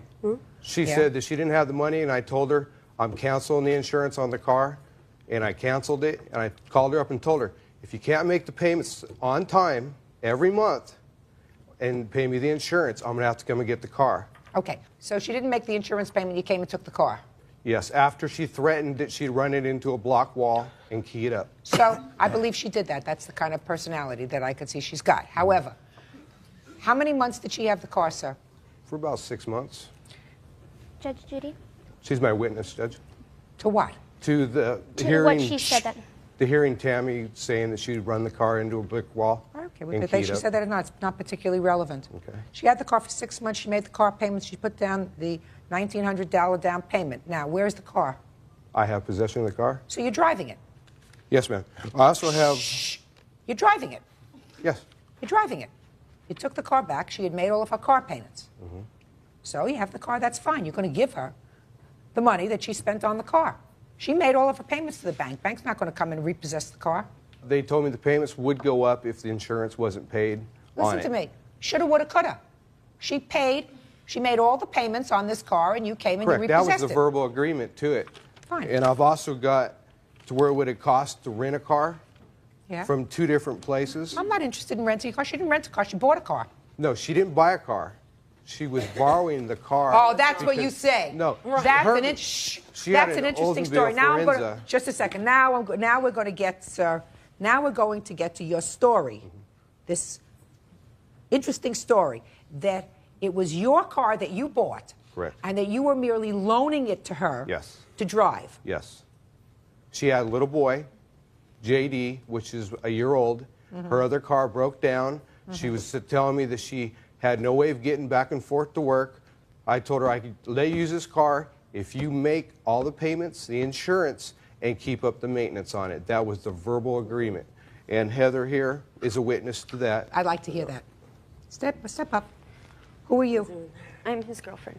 You're his girlfriend? Yes. Were you there when they made this arrangement about the car? I was there the night that they got the car, yes. What do you mean the night that they got the car? When they came home from getting the car.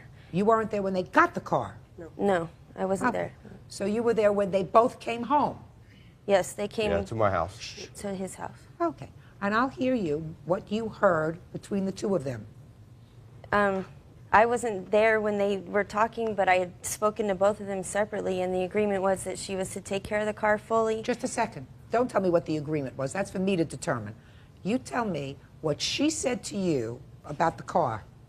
What she said to me? Yeah. She didn't say anything to Okay. me. So the about only one who said something to you was him? Right. Sit down. Both Tammy and I both told Heather that she was to use the vehicle as long as she made all the payments and insurance on it. Right. Because her other car was broke down, she had a little baby. That's why I let her borrow it. And so she lived in Fullerton, I lived in Wrightwood. She was to drive back and forth on the weekends. She couldn't do it in her car, so I was having to go down there and pick her up every weekend. So to make things easier, she would borrow the car so she can come back and forth on the weekends. I mean, and also, Your Honor. Just a second. Just a second. I just want to check one more thing, just so that I'm 100% sure of...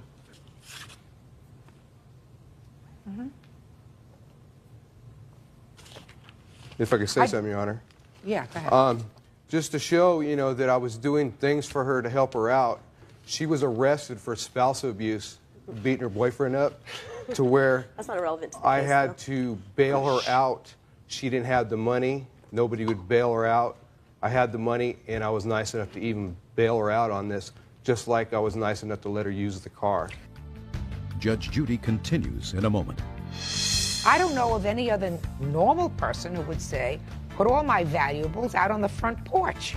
They were in the bags that she brought. I put Now, I them don't on care the whether porch. they were in bags, suitcases, That or whatever. night- It doesn't make sense for somebody to tell you to put their stuff on the front porch. Closed captioning, sponsored in part by Real Cases, Real People, Judge Judy. Tammy Flammer says Troy Wheeler took his car back and kept her things after they broke up. Sir, I don't believe that you let her use the car. And I tell you why I don't believe that you let her use the car. She withdrew money immediately from her bank immediately prior to when this car was purchased. A substantial amount of money, over $2,000. You have absolutely no proof. But is the- I'm speaking. Don't speak when I'm speaking. You have absolutely no proof to show me that you withdrew that money from your account in order to make a payment that, which would have been very important to bring. Not everybody But has you- money in account, though. You mean you kept your money under a I mattress? keep money at home, and I keep money in my Well, checking then you're a account. very, very rich man. Furthermore, in September of 1998, she acknowledges that she owes you money, but goes on to say in this letter that you presented to me that she really has to have the car in her name. She wants the car in her name, that otherwise there's no point in her And I continuing also to... told her- Shut up, I'm speaking. Which is further proof that there was no agreement on your part because you didn't respond to this letter and saying... Oh, I did. Just a second. Show me a copy of the letter that you sent to her as a result of this letter, where you say, it was our agreement when this car was purchased that this was not your car, it was a loaner. Therefore, this car will never be in your name. Yes, I Show told me her the that. letter. There was Show no letter. Show me the letter. I called Tammy on the phone specifically and told her, that this car will never be in your name. You will never have any paperwork for Listen it. to me, sir. Smart people, when they get a letter like this, if they're so outraged at this change of the agreement, respond in writing, send it by certified mail. You did not. As a matter of fact, after you received this letter, she continued to use the car. Correct. She continued to drive the car, and at that point, you made absolutely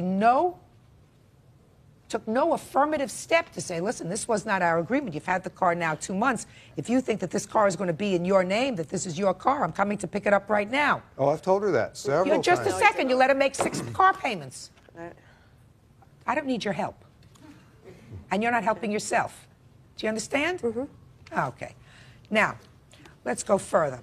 You say that he destroyed some of your property. There was a time when you moved into his house. You thought you would have a relationship going. You moved in there with your son. Didn't work out. According to your papers, he destroyed some of your property. Right. He says he didn't destroy it. He tells the following story. You want to tell it to me, sir? It was a Monday. She come up Sunday night. Monday morning, I went to work. Monday afternoon, I came home from work. Tammy was gone. She called me up, told me that she wanted her stuff to leave it on the porch. I put her stuff on the porch like she asked me. When I came home, some of the stuff had been gone through. When she called up and said, where's my stuff? I said, you told me to put it on the porch. A few days later, her friend Susie and her come up wanting her stuff, and I told her, you told me to put it on the porch, and that's what I did. You were to Do come you live up in the here. city or in the country? Where do you live? It's in the mountains, in Wrightwood. I mean, are there other people who live around there? Yeah, neighbors. You have a lot of neighbors. Yes. Let me hear. I did not tell him to put it on the front porch. Matter of fact, when my girlfriend and I went up there, I waited at the park. She went in, looked through everything, and he kept telling her it's payment. He wouldn't even give my baby's diapers back that I bought. He gave away my uniforms, my Christmas gifts, my baby's Christmas gifts. No, I did not. Yes, I don't believe, Judge Judy, that people would go and take my stuff off his front porch. I don't Just a believe second. that. Did you tell him to put all your stuff No, on I the did front not. porch? No, I did not. I said that I'd be up there to get my stuff. That's what I She said put it on the porch, that she'd be up to get it, and that's what I did. Judge Judy continues in a moment.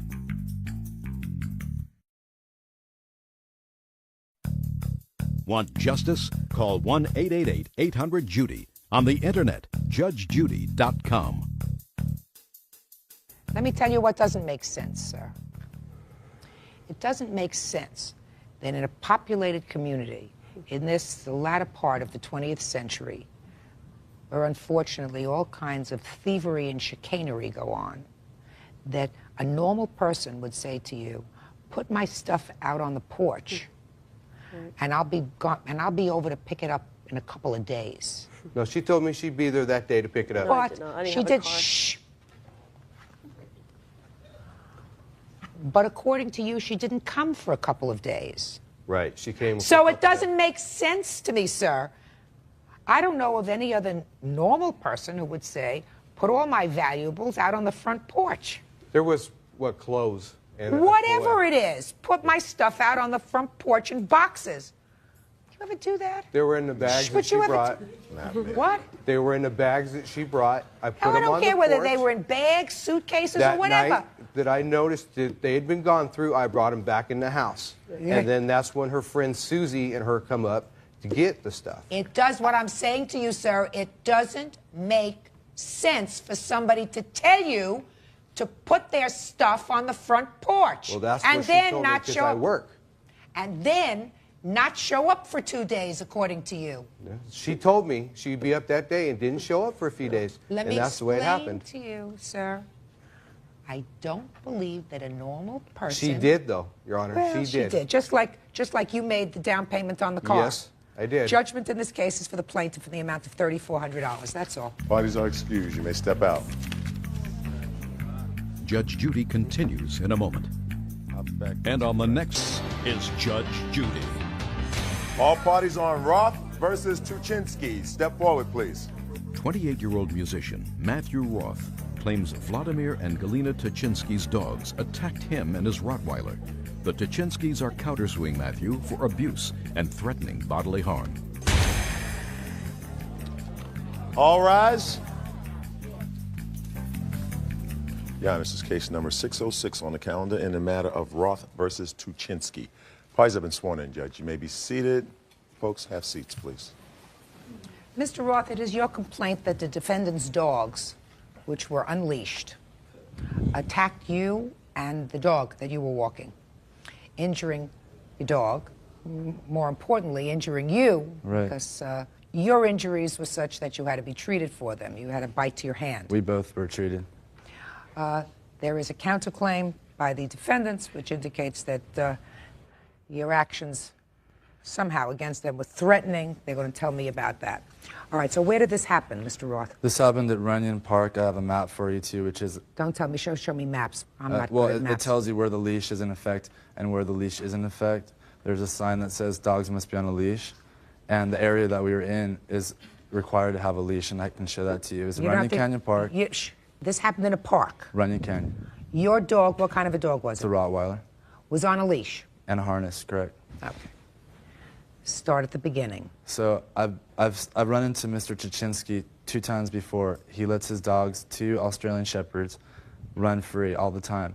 They have tried to attack my dog before, and I just try to get them away. And I never have any problems with any other dogs that have, I mean, they always bark back and forth, but my dog is always controlled on a leash because I respect other people in that park. And I go there because it is mandatory to keep your dog on a leash. So I was walking down the hill. We were right at the entrance. There's about 6 dogs running around free. I said, can you please control your dogs? I'm coming through. As I was walking through, Mr. Tuchinski's dogs ran up and rushed. The bigger dog bit my dog on the head, started pulling at the skin. I walked in and started hitting the dog and kicking the dog to try to release it. I hear a voice that says, don't hit my dogs. I continued to hit the dog. The dog bit me on the hand, bit me on the side of the waist. I fell on the ground. They got back and bit my dog on the neck, started pulling the skin back. And I jumped in again and started hitting him. At that point, Mr. Tuchinski grabbed his dog and was sitting on the ground holding his dog. I said, whose dog is this? I asked. Everybody was like big scene. I said, whose dog is this? I said, is this your dog? To him. He goes, no. No. I said, is this your dog, sir? And then the friend says, that is his dog, somebody that he knew. And I said, sir, what is your name and your number? You need to take responsibility for this. There's blood coming down my hand. My dog was like bleeding. He didn't even say apologize, didn't say sorry. He goes, no, go away, go away. Repeatedly, 3 times I asked him for his information. At that point, then I started yelling some obscene names at him because I was mad. I wanted to be. So he refused to give you his name? So he refused to give me the name. I walked back. I said, stay right here. I'm calling the police. And I'm going to go put my dog in the car so he's, not in any trouble. I'm going to come back. At that point, I ran into my witness, who I've never even seen before in my life, Steve Nigg, who walked up to me and said, I saw everything, and I will be your witness. And another person came up to me with a camera, which I have photographs right here of the actual injuries right after the attack, took a photograph. Okay, well, let's start with your witness first. Sir? Okay, sir. Would you step up? I was hiking. Stand over there, sir. Okay. And walked down to the entrance of the park and ran into him with his dog on a leash and 1 dog barking at his dog. He was trying to drag his dog away from it, and the shepherd kept lunging at it and barking at it, and then finally just attacked it. And they were on the ground rolling around, and the shepherd was biting the Rottweiler. And so they had their words, and he took off, and I kind of sat there and I watched what was going on, and this man took off running back up the hill. And with his dog? I don't know if he was with his, I think he ran alone. He ran back into the park, and said he was going to get the cops, and so I walked. What did the dog look like that was attacking the plaintiff and the Rottweiler? It's an Australian Shepherd, kind of long hair. Were any of the other unleashed dogs there Australian Shepherds? I don't think so. Okay. I was kind of amazed because the words went back and forth, and the guy wouldn't step up and say, I'm sorry, I should have had my dog on a leash. I thought that was ridiculous, and so I found him on the phone at the apartment with his dog, asking someone to call the police, and that's when I approached him. His dog was very nice. He was actually having a sniff-a-thon with about 4 other dogs at that time, and I said, here's my name and number, and should you have any problems, call me. That was very good of you. Thank you. More people should do that. Yeah. Now I'll see your photograph, sir.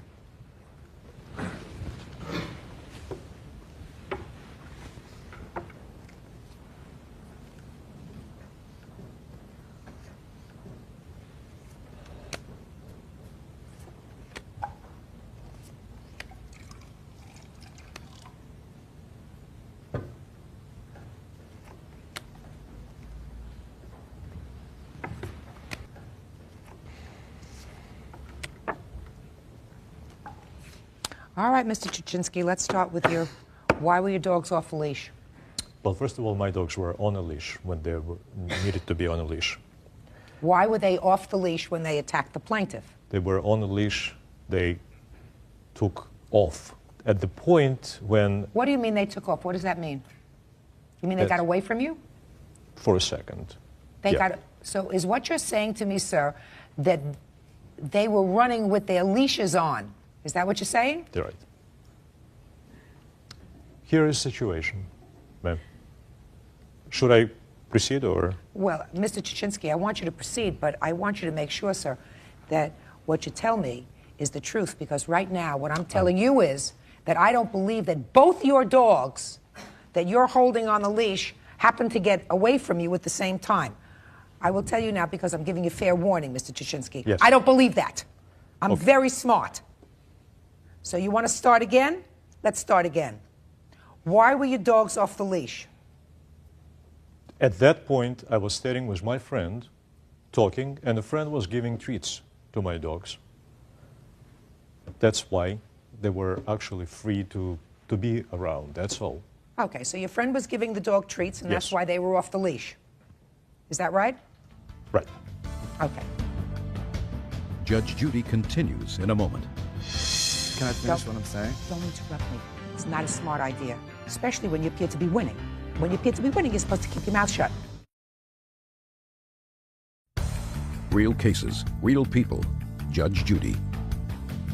Matthew Roth says the Tuchinskys' 2 Australian shepherds attacked him and his Rottweiler.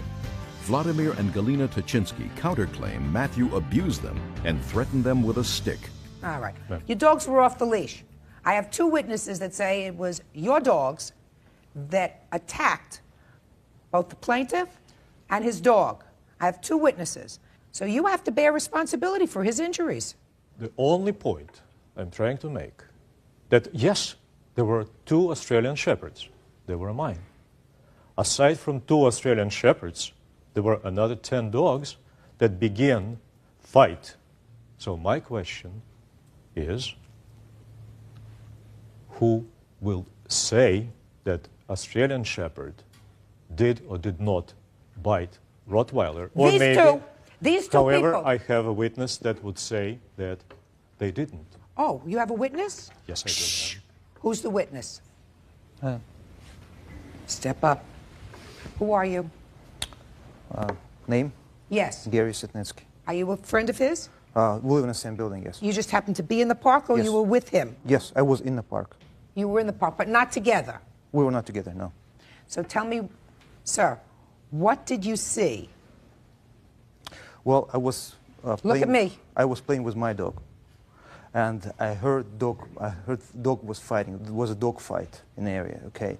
And I saw 2 Australian shepherds going towards the fight, okay? The only thing I can say that I didn't see Australian shepherds biting any person. Did you see any dog biting a person? No. So you didn't see what happened? Well, I didn't see those dogs No, biting. so what you're saying to me is, sir, you didn't see any dog biting the plaintiff. That's true. Well, a dog bit the plaintiff. Sit down. Sit down. Mr. Chichinsky, put your hand down. Mr. Chichinsky, your dog bit the plaintiff, both on the hand and on the side. Now, the next question is, he asked you for your number or your name. Why didn't you give it to him? In the process of restraining my dogs, I fell. So I found myself sitting in the dirt with my dogs and with Rottweiler raging right in front of my face with foam at the mouth. And no, it is not, unfortunately, it is not laughing matter. Just a second. It certainly isn't a laughing matter, sir. I am sir. absolutely incapacitated. I have a big Rottweiler at my face. I'm restraining my 2 dogs.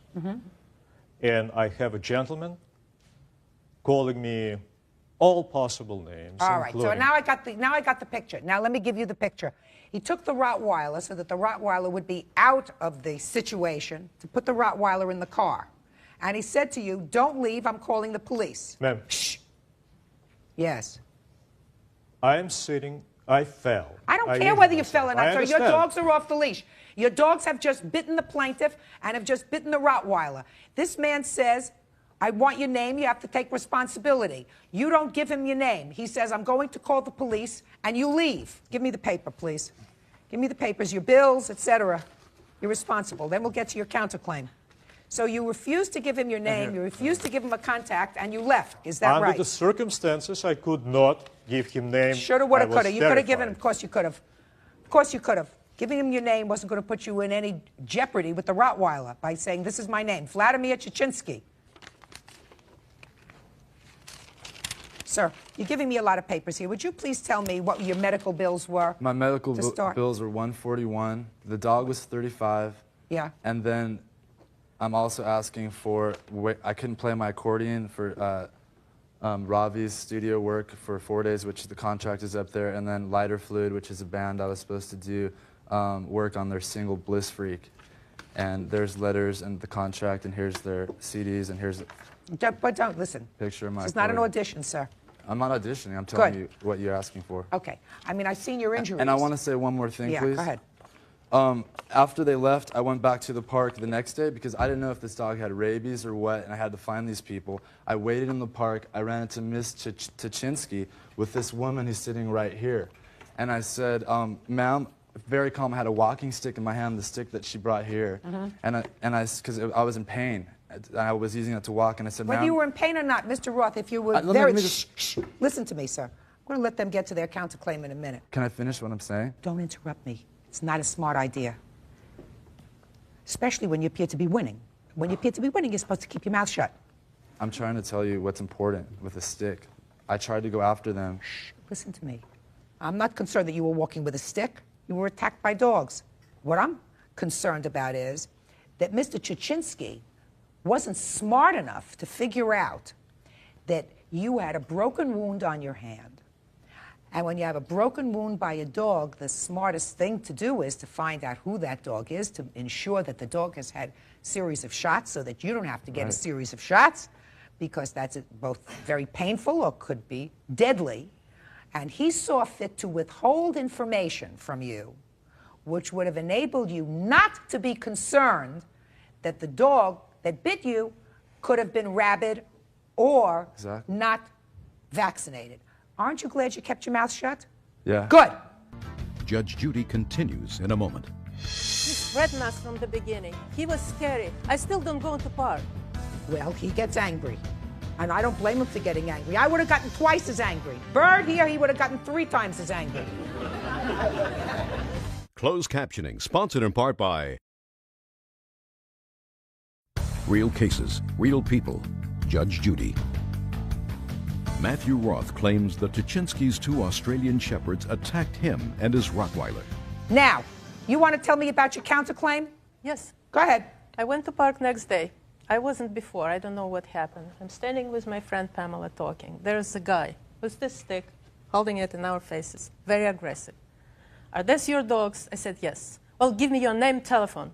I said, excuse me, I don't even know you. Did he tell you that your dogs had bitten him the day before? Yes. He did? Yes. I said I wasn't there. I don't know. What do you want? I want your information. Believe me, his body language and his language. I don't blame him. Was very aggressive. I don't blame him. I don't Not know for that. 1 minute. I don't know that. I was scared to Well, death. I'm telling you, I don't blame him for 1 minute. Neither He you. followed us home. Yeah. He followed you pushed home us in. to find out Pamela where you live. wouldn't let me to go to my apartment building. We went to her. He pushed us in. He scratched her with that shaking, and he called us names. We called the police, actually. I asked Pamela to call the police. Shush, shush, shush, shush, shush. Shush, shush. You seem to be He winning. You don't insulted understand. us. You're supposed to be quiet, right? I just want to reiterate what she's saying. Don't reiterate. I don't have to hear it twice. It's not, it's the Well, truth. reiterating is repeating. Okay, I Don't wanna repeat tell what she the said. truth You want to then. tell your side? Yes. Just a minute. Does it make any difference? Do I look as if I'm sympathetic with her? No. Perfect. Well, maybe I shouldn't go on. I'm not sympathetic with you, madam. You have grandchildren? No. You have children? No. All right. So let us say that you were walking in the park and you were bitten by a dog. Do you know what rabies is? Yes, I do. You know that if your dog is not properly vaccinated, if you go to a doctor, the doctor will tell you that you have to go through a series know of all that, shots. but You know they all are that? vaccinated. Do you know all that? Yes. All right.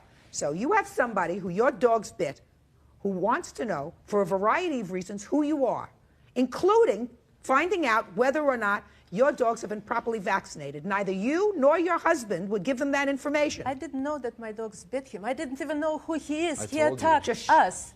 No. Anybody can come and attack me. You know what? Mr. There were two women. Chechensky, if your husband didn't tell you about what happened in the park that day, that is your family's problem. He told me what happened, but he didn't tell me that my dogs bit somebody. Well, There's then a he huge didn't tell you- Rottweiler and two Australian Then he didn't tell you Shepherds. the truth. But let's figure out what you know now, according to what you just told me.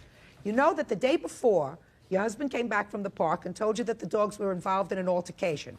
Let us assume that I believe you, that your husband didn't tell you that your dogs had, in fact, bitten somebody.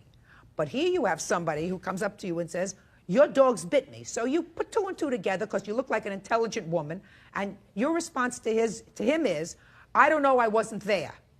Well, he gets angry. And I don't blame him for getting angry. I would have gotten twice as angry. Bird here, he would have gotten 3 times as angry. He's got to know where you live. He would come to me and explain me. Maybe it would be a different case. He please. threatened us from the beginning. He was scary. I still don't go into park. I'm That's scared. probably a good thing, so keep your dogs home. My dogs are fine. Keep your dogs home. Judge Judy continues in a moment.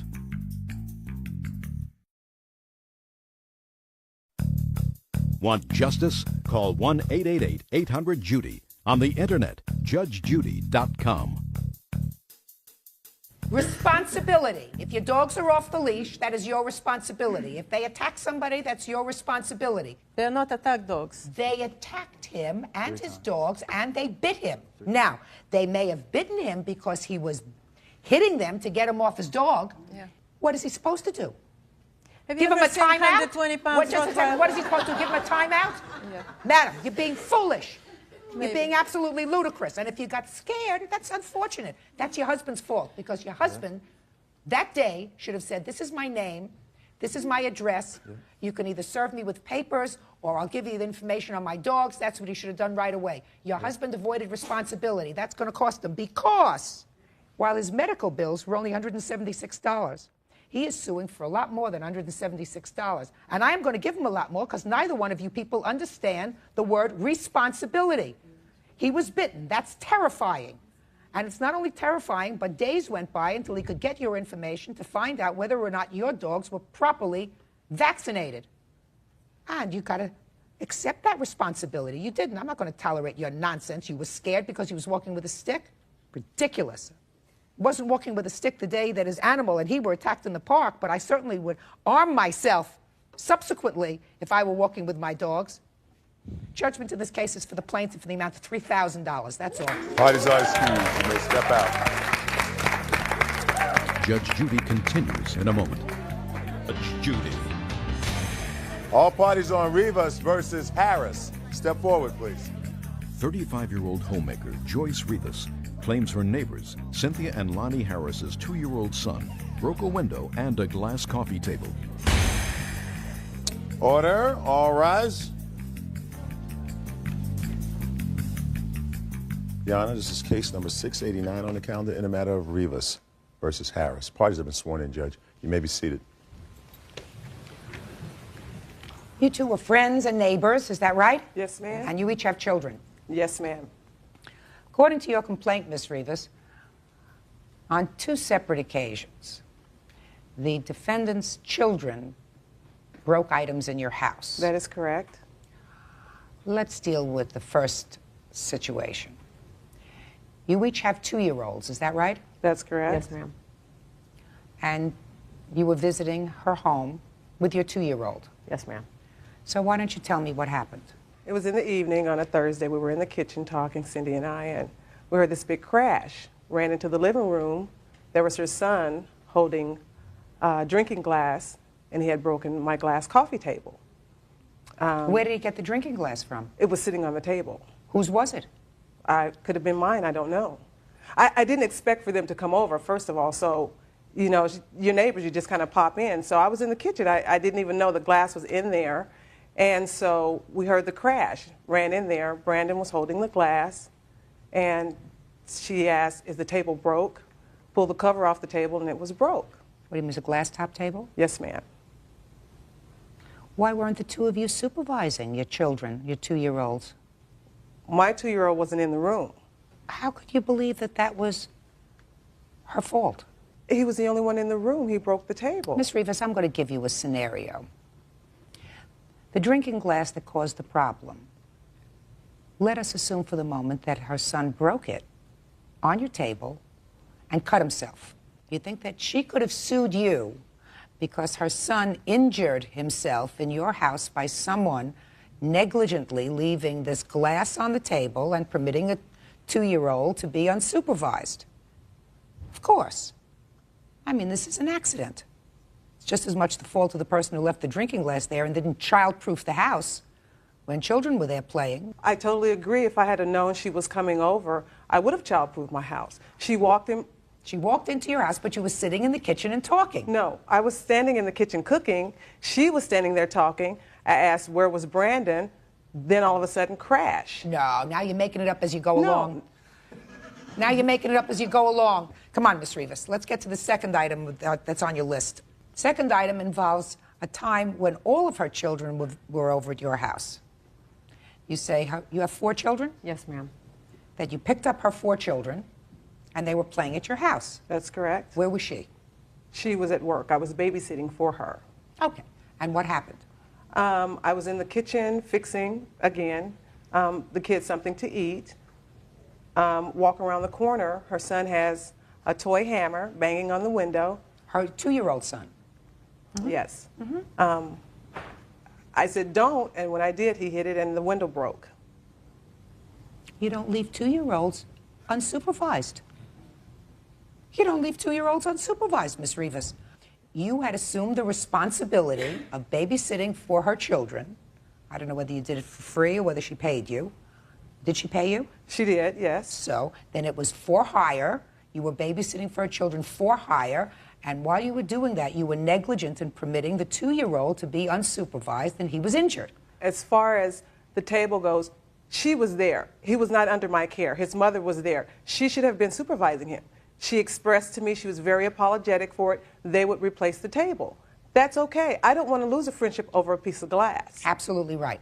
Certainly, you are as responsible as she was. And with regard, you were as responsible as she. So did you say to her, no, we'll split the cost? Exactly. That would have been fine. I would have accepted half of the cost from the Harris. We're both families with kids, didn't have a lot of money, didn't ask her for it. When they decided they were going to move back to where they came from, I, expressed to her that, we need to take care of the tabletop. So when it came time to pay for the tabletop is when we had a problem. You have a bill for the tabletop? I do. Let me see it, please. Can I also show you a picture of the table to show you that this wasn't a piece of thin glass, Your Honor, that was broken. This was a thick piece of glass that had to have some force. He's 2 years old. He's a destructive child. Then you should have watched him more carefully. She should have watched him more carefully. No, both of you should have watched him more carefully. He's not my child. Why should I watch him? I have a 2.5-year-old that doesn't break anything. He's not a destructive child because I've taught him not to be that way. Well, this tabletop cost you $319. Yes, ma'am. Half the cost of $319 is not $2,500, which is what you're suing them for. Yeah. Yeah. I was a true friend, Your Honor. So what does that have to do with $2,500 when she owes you so far $160? When I confronted Cynthia about this, Cynthia was not woman enough to talk to me. She says to me, through her brother, I am not paying her for the table. I'm not taking any money out of my children's mouth. That kind of made me upset. That's not $2,500. Well, you know what? Is that why you're suing her for $2,500? My feelings are worth more than $2,500, and I thought if this woman is if she's going to be that kind of a neighbor, people need to be responsible for their actions and their children's actions, and that's what she should have done.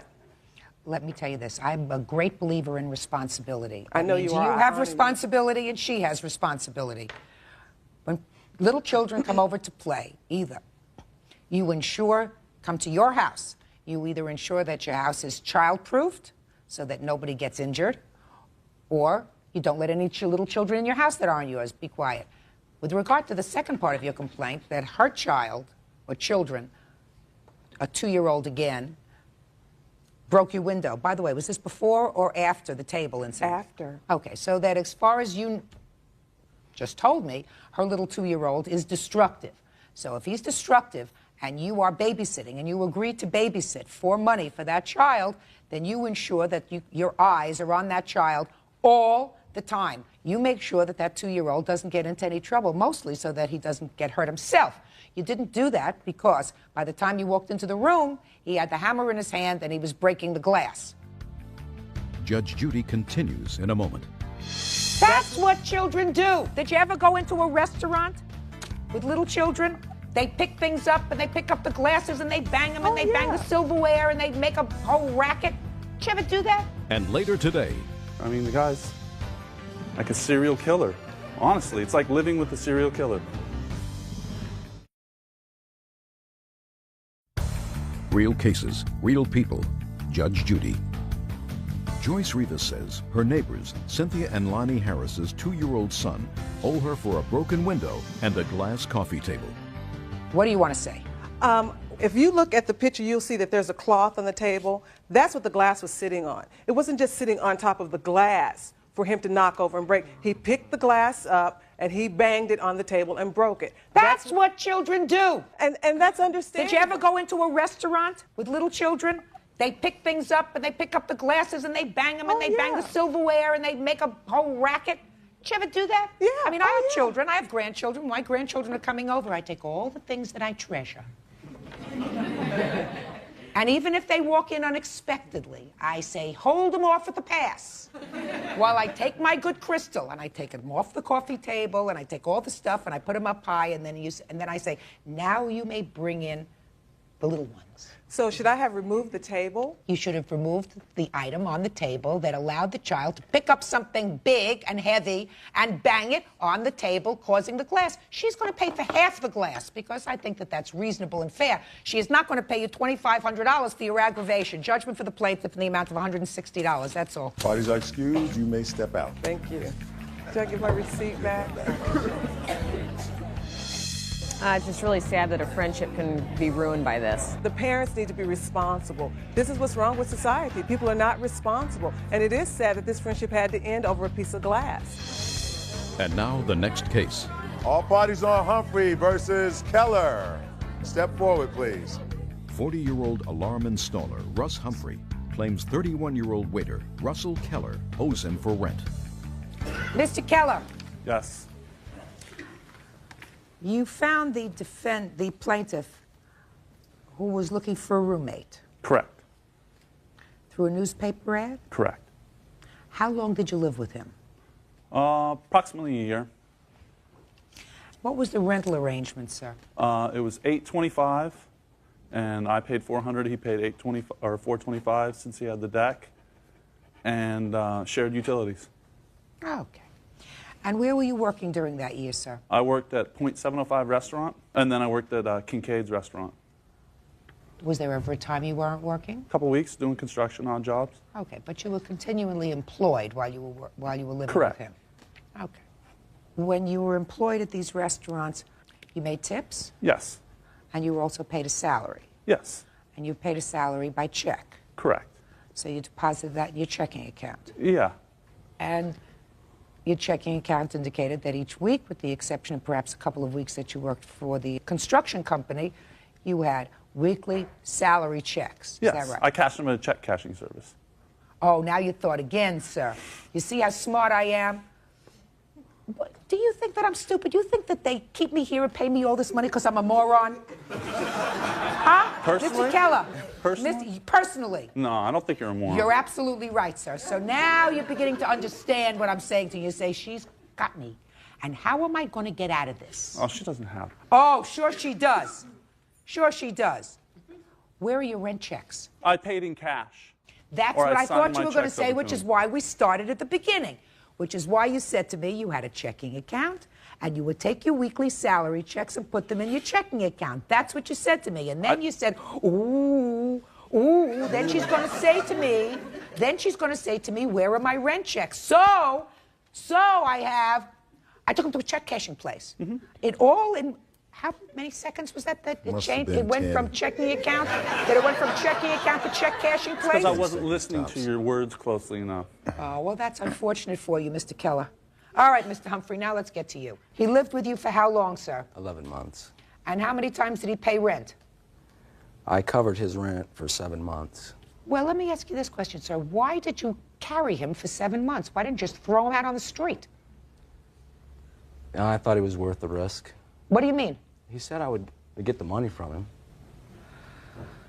If I can, I have a statement of my last rent payment, which I'd like to submit. Sure.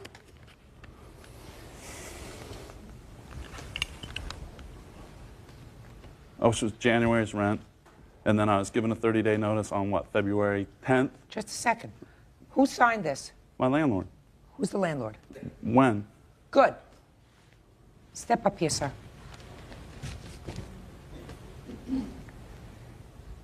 You own the property where they reside? Yes.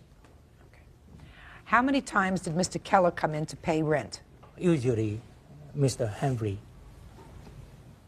sent me a personal check, full amount. So this was the only time that he came and paid himself? The January might be second one, because from December, January. Third or fourth time I paid him. Okay.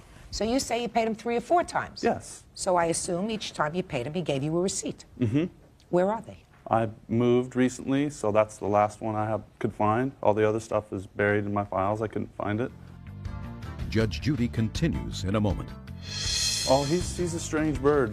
There's some stories, there's some depth that goes on when I first moved in there. If you're an intelligent man, then if you're living with somebody that you think is weird, then you pack your bag and you move out. Closed captioning, sponsored in part by Real Cases, Real People, Judge Judy.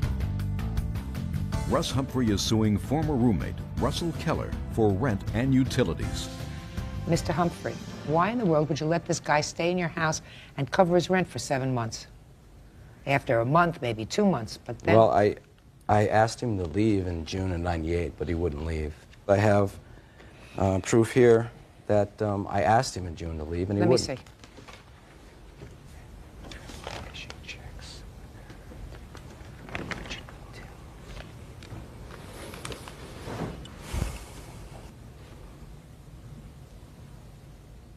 He would tell my friends weird things about me when I wouldn't be around, like, you know, go look for him down at the beach. There might be a body bag down there. I mean, the guy's like a serial killer.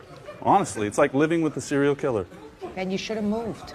I did. I left for fear of my safety. You wanted me to tell you why you didn't move? Because you had a very good deal. Yeah, I was paying $400 living by the beach. No, I got news for you. You weren't paying $400 because if you remember a second ago, sir, I said to you, how many of these do you have? And you said to me, I have 3 or 4. 3 or 4 times I paid specifically to when. Mr. Keller, why do you think he finally asked you to leave? He was going to leave originally, and I was going to have somebody else move in. I already had it set up and everything, and he, for some reason, decided he didn't want to move out. Is that right?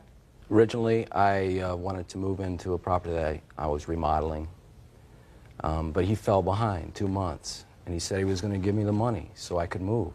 He never came up with the money. I kept asking him for it. Well, and so finally, that's 2 months. Where are the 7 months?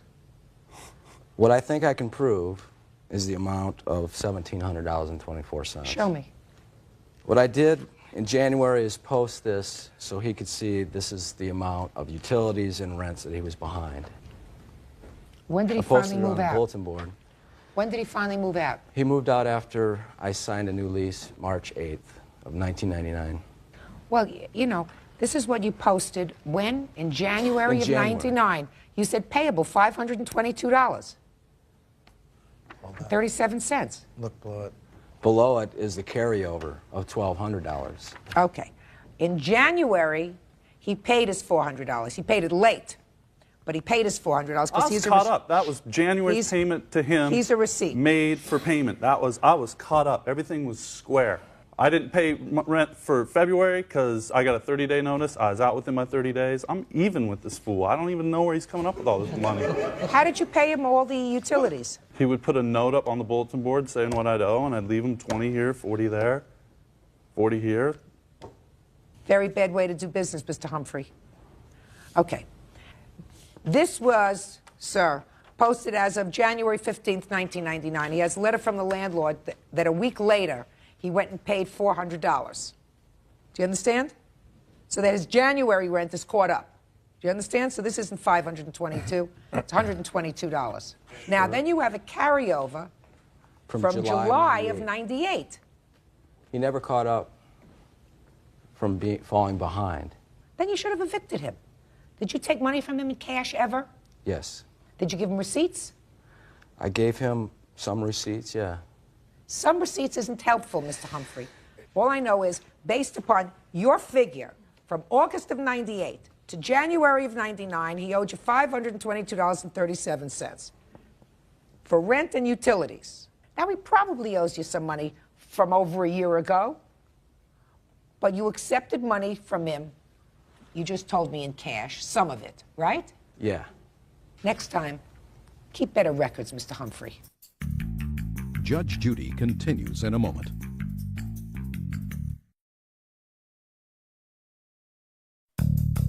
Want justice? Call 1-888-800-JUDY. On the internet, judgejudy.com. I want you to take a look at these utility bills, sir.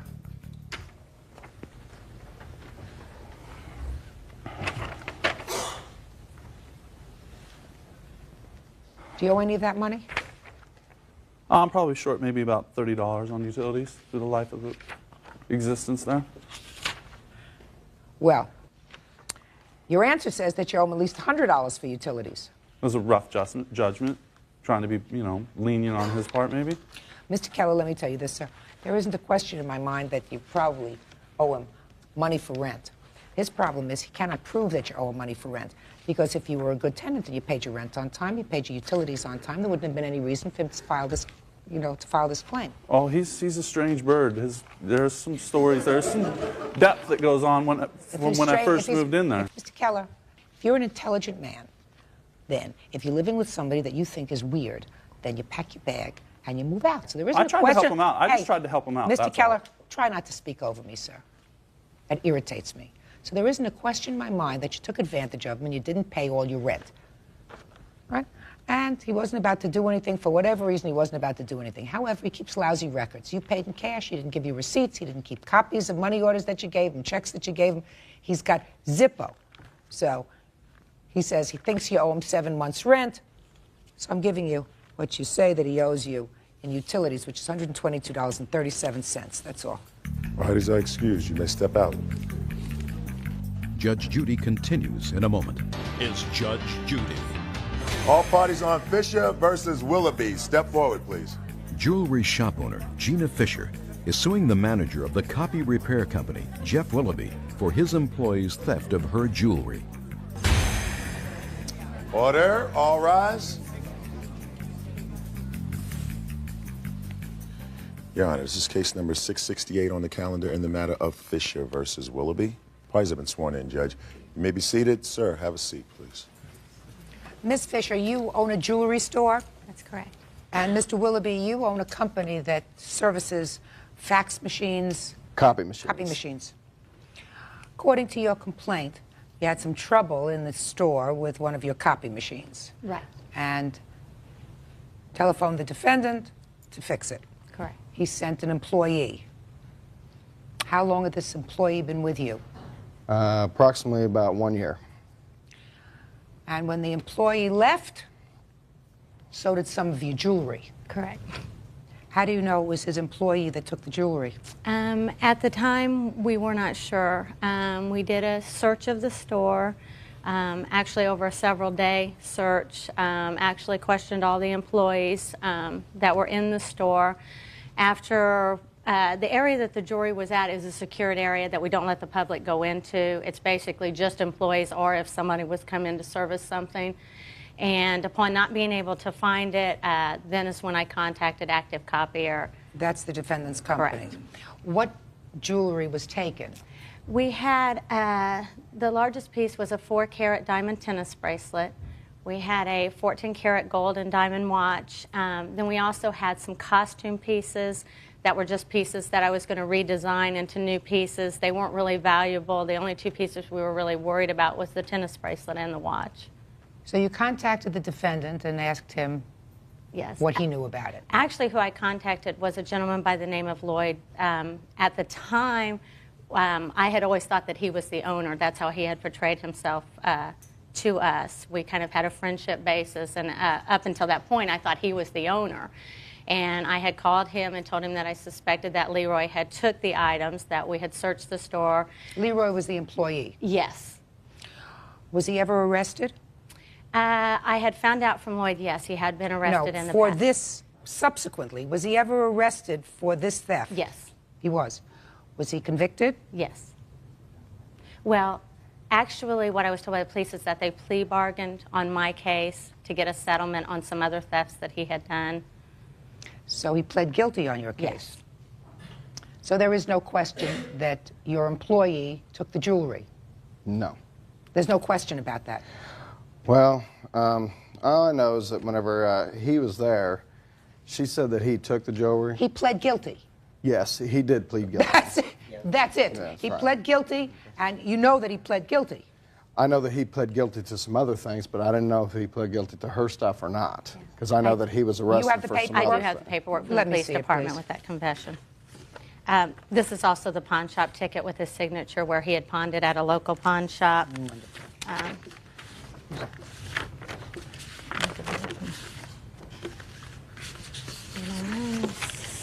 Here. This is the police report on the back. This is the date that it was filed. This is probably what she needs to see, would be the back page.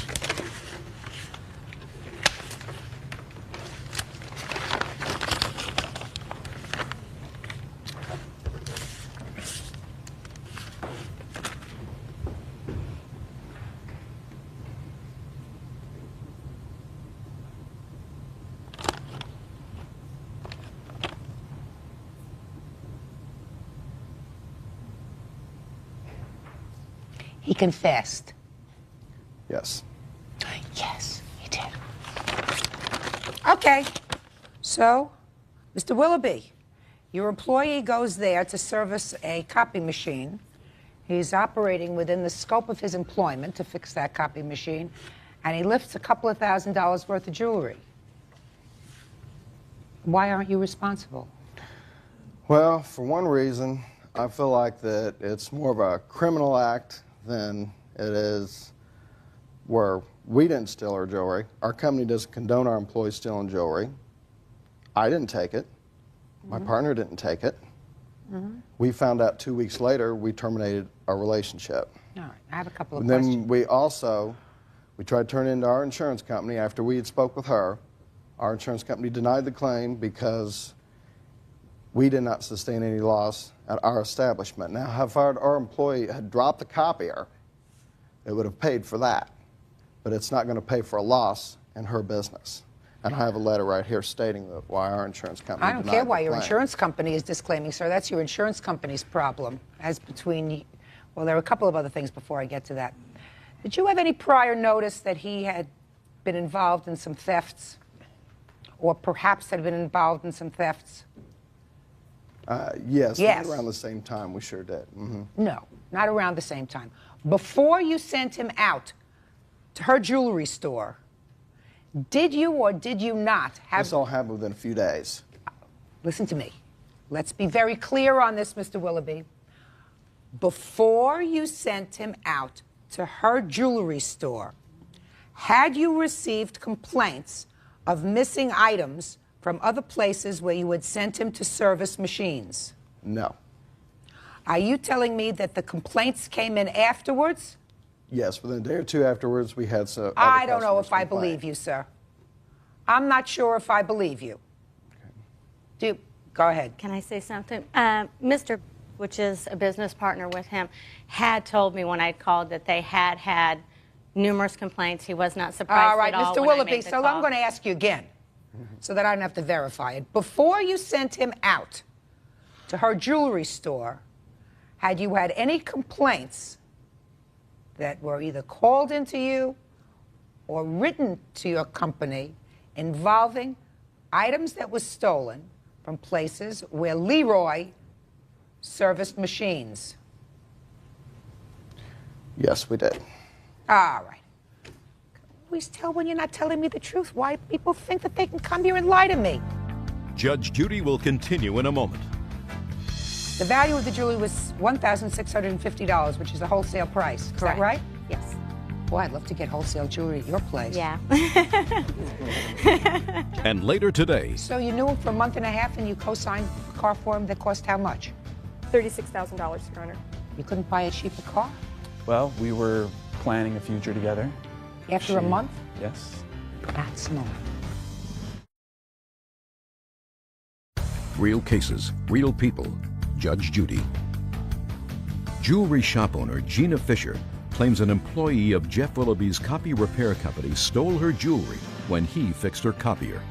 Here we go. This is not a difficult case, Mr. Willoughby.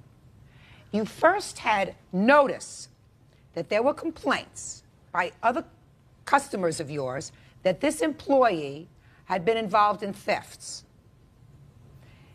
Knowing that, you sent him to a jewelry store. A jewelry store. And he does it again. Now, on this side, there's an innocent who has no knowledge of your employee.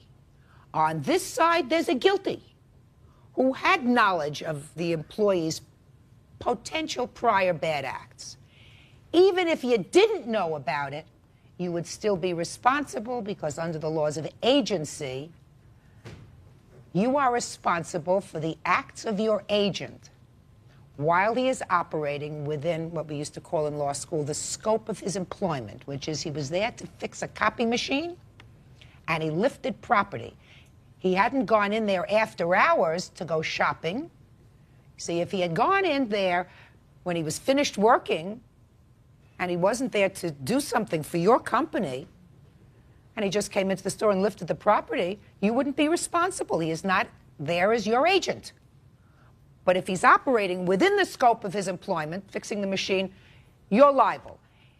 You are especially liable because you had notice of his prior tendency to lift property that didn't belong to him. What was the value of this property? I do have an amendment. I don't know that if you need that. At the time when we originally filed, we had done it for $1,650, which just was the wholesale replacement that it cost me. However, uncanny as it seems, the copier still does not work, which we got billed for, so I didn't know if we were allowed to add that to it or not. No. Okay. That's not part of your complaint here. So Okay. the value of the jewelry was $1,650, which is the wholesale price. Is that right? Yes. Boy, I'd love to get wholesale jewelry at your place. Yeah. Judgment for the plaintiff in the amount of $1,650. That's Thank all. you. Parties are excused. You may step out.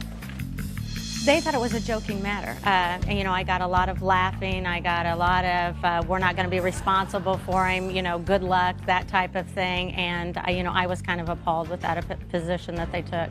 We didn't find it a laughing matter. We were No, we did not. We did not find that a laughing matter. We didn't laugh. I mean, She said that she wanted 3 times the amount of the suit and interest and all that. Now that I laughed about. I thought that was a joke. I mean, you know, I wasn't about to pay her interest and 3 times the amount. I thought this is why we're here. I think businesses should check into the type of employees that they hire. I think she made that very clear. Very happy. He stole things from our company as well, and he's in jail for that. Watch who you hire. And now the next case. All parties on Reeser versus Dunahee. Step forward, please. 23-year-old teacher Dawn Reeser claims she co-signed a Chevy Tahoe truck for former boyfriend, 28-year-old recreational director Jason Dunahee. It was repossessed and sold at a loss. She wants him to pay the difference. Ms. Reeser, according to your complaint, you and the defendant were involved in a relationship. He wanted a car. He couldn't finance the car. You co-signed for the car. The relationship was over. He missed some payments. You repossessed the car, sold it, and you want him to pay the difference. Half of the difference, yes. Okay. How long did you have this relationship before you co-signed this loan? We had known each other since September, and we co-signed on the car November, 15th. So you knew him for a month and a half, and you co-signed a car for him that cost how much? $36,000, Your Honor. That's smart. I know, Your Honor. $36,000. What do you do for a living that you need a $36,000 car? We're both teachers. You couldn't buy a cheaper car? Well, we were planning a future together. After a month? Yes. Yes. That's not too smart either. In hindsight, no. But at the Yeah. time, I trusted in her and believed what she was telling me. as far as our relationship went. Judge Judy will continue in a moment. How long was this car loan? 5 years, 4 years? 6 years. 6 years! Longer than most marriages. Closed captioning, sponsored in part by Real Cases, Real People, Judge Judy. Dawn Reeser wants ex-boyfriend Jason Dunny to pay her for her loss on a Chevy Tahoe truck. What kind of car did you buy for $36,000? It was a Chevy Tahoe. Okay. And how long after you bought the car did you find out that this relationship was going nowhere? About 2 months afterwards. What happened after 2 months? After 2 months, the relationship was going nowhere. Therefore, I needed to resolve the situation of the car. I contacted the defendant and asked him to do several different things. Either one, refinance the car so my name was off the loan, or we could sell the car and then pay the difference. And what did he say? He said that at first he wanted to refinance the vehicle. Then he called back later that evening and said no, he wanted to sell the vehicle. Okay, so now you're not together. Correct. Correct? And who's driving the Chevy Tahoe? The defendant. And you knew that the relationship was now over? At this point, yes. And how long was this car loan? 5 years, 4 years? 6 years. 6 years? Yes. Longer than most marriages. Okay, so you could have sold it. You may have had to take a couple of $1,000 loss. Well, when she proposed selling the Tahoe, I showed her this auto trader that showed comparable vehicles that demonstrated we would have taken approximately a $7,000 to $10,000 car shortfall. But you never went into the dealer and said, I have to return this car. No, not at that time. But I showed her that there was going to be a shortfall, and I also made it known that I did not have the financial reserves to make up any sort of shortfall. The option I did offer to her, finally, was I said, fine, I will assume full responsibility for the full payment if she would just be patient with me until June, when I would be up for a raise and a promotion. And I was also taking We're now in sometime in November. At this time, it was February. February. It was Now, had you made all of the payments until February? up to that time, yes, ma'am. Is that correct? Yes, that is correct. Okay. So what did you do? I did not want to have the tie with him. I chose that, because I did own my vehicle at the time, to go ahead and turn in the Tahoe to the dealer, which gave me the most amount of money. And then I took out a loan against my previously paid off car to cover the shortfall. And now I'm asking for half of that because I'm taking partial responsibility. Well, did you go together to sell the car, or did you just do it yourself? I went and he agreed to sell the vehicle. He told me that I could, that day I picked up the car to go take it to dealerships to see how much we could get for it. He said that he had cleaned out the vehicle and that he could, you know, if you find a place to sell it, turn it in. So I turned it into... Well, had you discussed what would happen when you turned it in? Yes, we had, and I had told him, because I knew he did not have the financial resources to cover the shortfall, I would do that with the personal loan. But I needed it in my own name, so my credit was in my own hands. Judge Judy will continue in a moment.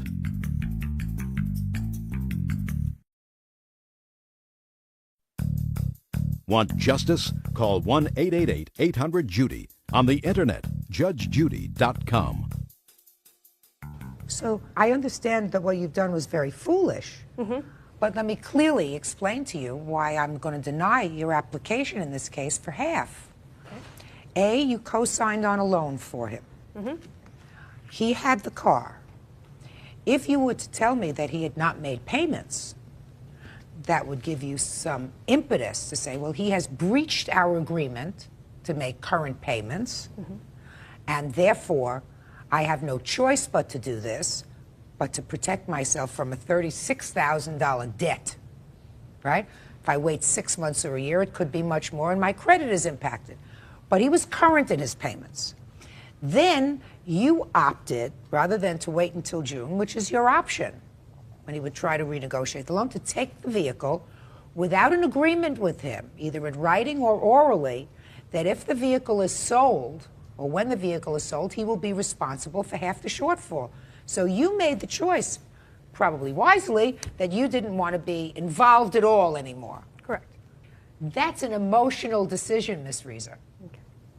And you don't get paid for an emotional decision. You get paid for a contract. The contract either has to be in writing or a contract can be oral under certain conditions. In this case, he was abiding by the terms of your agreement that he would have the car and he would pay for the car.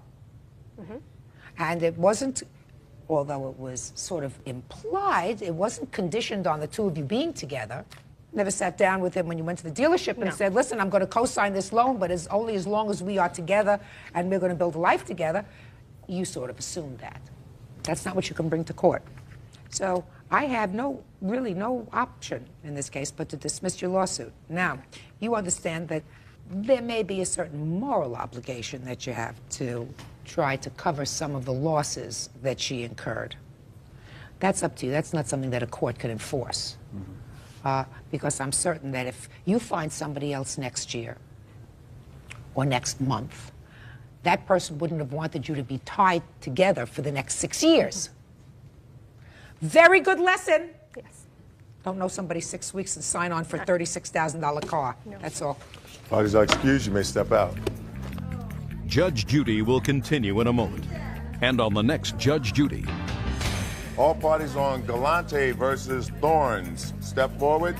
43-year-old aerospace mechanic Mark Galante says 29-year-old technical assistant Elizabeth Thorns owes him for rent. She is countersuing for sexual harassment. Order. All rise.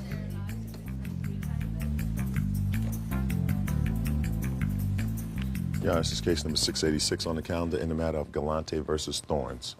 Parties have been sworn in, Judge. You may be seated. Folks, have seats, please. Mr. Galante, the defendant is your tenant. Is that right? Yes, it is. What kind of property is this? It's a home, Your Honor. And how long has she been living in your home? Since September of '89. I mean, '98, I'm sorry. Okay. And according to your complaint, she has failed to pay rent and owes you for utilities. Is that Right, correct? exactly. Even though she's still living there. Right. She is counterclaiming for some nonsense about pain and suffering and potential moving costs. When did she stop paying you rent, sir? In the middle of February, she paid me half of February's rent. February of '98? '99. So how much does she owe you for February? $200. And? Rent for March. She has not paid March. Exactly. So that's another $400. Right. Now what about the utilities? She paid me for September and part of October, and $100 in either January or February. What was the lease agreement? 50% of all the utilities and her long-distance phone calls. Okay. And in total, what does she owe you for the utilities and for her long-distance phone calls? $799 and 97 cents, Your Honor. Okay. And did you begin proceedings to have her evicted? Yes, ma'am. When she paid you, did she pay you by check or cash or money order? By cash. Okay. Did you give her a receipt each time? Yes, I did, Your Honor. Okay. And what about the utilities? When she paid you the utilities, did you give her a receipt? I gave her, yes, I did. Okay.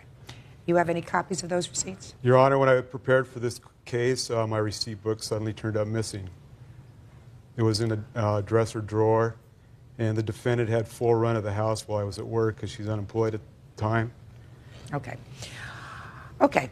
Now, you have proof that you paid him full $400 in February. I have a receipt for $200. I spoke with Mr. Thornton. Can I see all of your receipts, please? Absolutely. Good.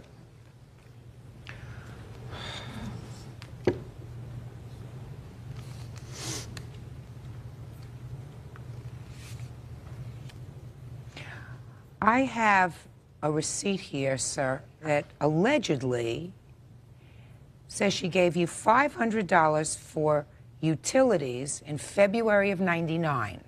I did not write one for $500, Your Yes, Honor. you did, Mark. No, he didn't. He You want to did, know ma'am. why? Do you want to know why he didn't? Why? I'm going to tell you why. Because you only paid him $200 for rent in February. You have this receipt for $500, allegedly, that you gave him for utilities, which comes at approximately the same time as your rent for February. Now, why would he not give you a receipt for the other half of February's rent when he gave you a receipt for the $200 for February, and according to you, he gave you a receipt for $500 for utilities? Okay, can I explain 2 other receipts that are in there to you? I gave Mr. Galante $900 in the beginning of December. Mr. Galante argued with me that he did not receive this $900. When I returned to his home in January, he then gave me a receipt for $800 in January for that rent, and then that same day gave me also my receipt for my $400 for my January rent. She allegedly left the money. She left me a note. I'd gone down to my mother's house, and when I returned, there was a note on my counter that said that there was $900 on the counter for rent and utilities. I looked all over the counter, through everything in my kitchen. Nowhere could I find any money at all. I had questioned her about that, and she said, well, it must be there because I left it. She, in turn, looked for it and could not find it. Did she pay you $500 for utilities? No, ma'am. Yes, I did. Where did you put this money when she gave you rent money and utility money? Spend it. Either I'd pay my utilities that were coming up in cash, or I would spend them on things that I needed, like groceries or other things. Well, let's get to your counterclaim for a minute. You want him to pay for your moving expenses, you want him to pay for your phone transfers, rental fees, pain and suffering, and sexual harassment. Yes, ma'am. I'm going to hear you. Okay. The day that I moved in with Mr. Galante, he grabbed my rear end as I went up his stairs. The next evening, I found him with his bedroom door going up the stairs wide open in his jockey shorts, asleep. He could have closed his door. He cornered me at the top of the stairs many times, would not allow me to go down the stairs unless I kissed him. He made my bed, laid lingerie out on my bed for when I came home from work to see. He has threatened me since January to terminate my lease. But these are all threats that he was going to terminate my lease, then turning around telling me, don't worry about it, I'd like you to stay. So what you're telling me, Ms. Thorns, is as follows.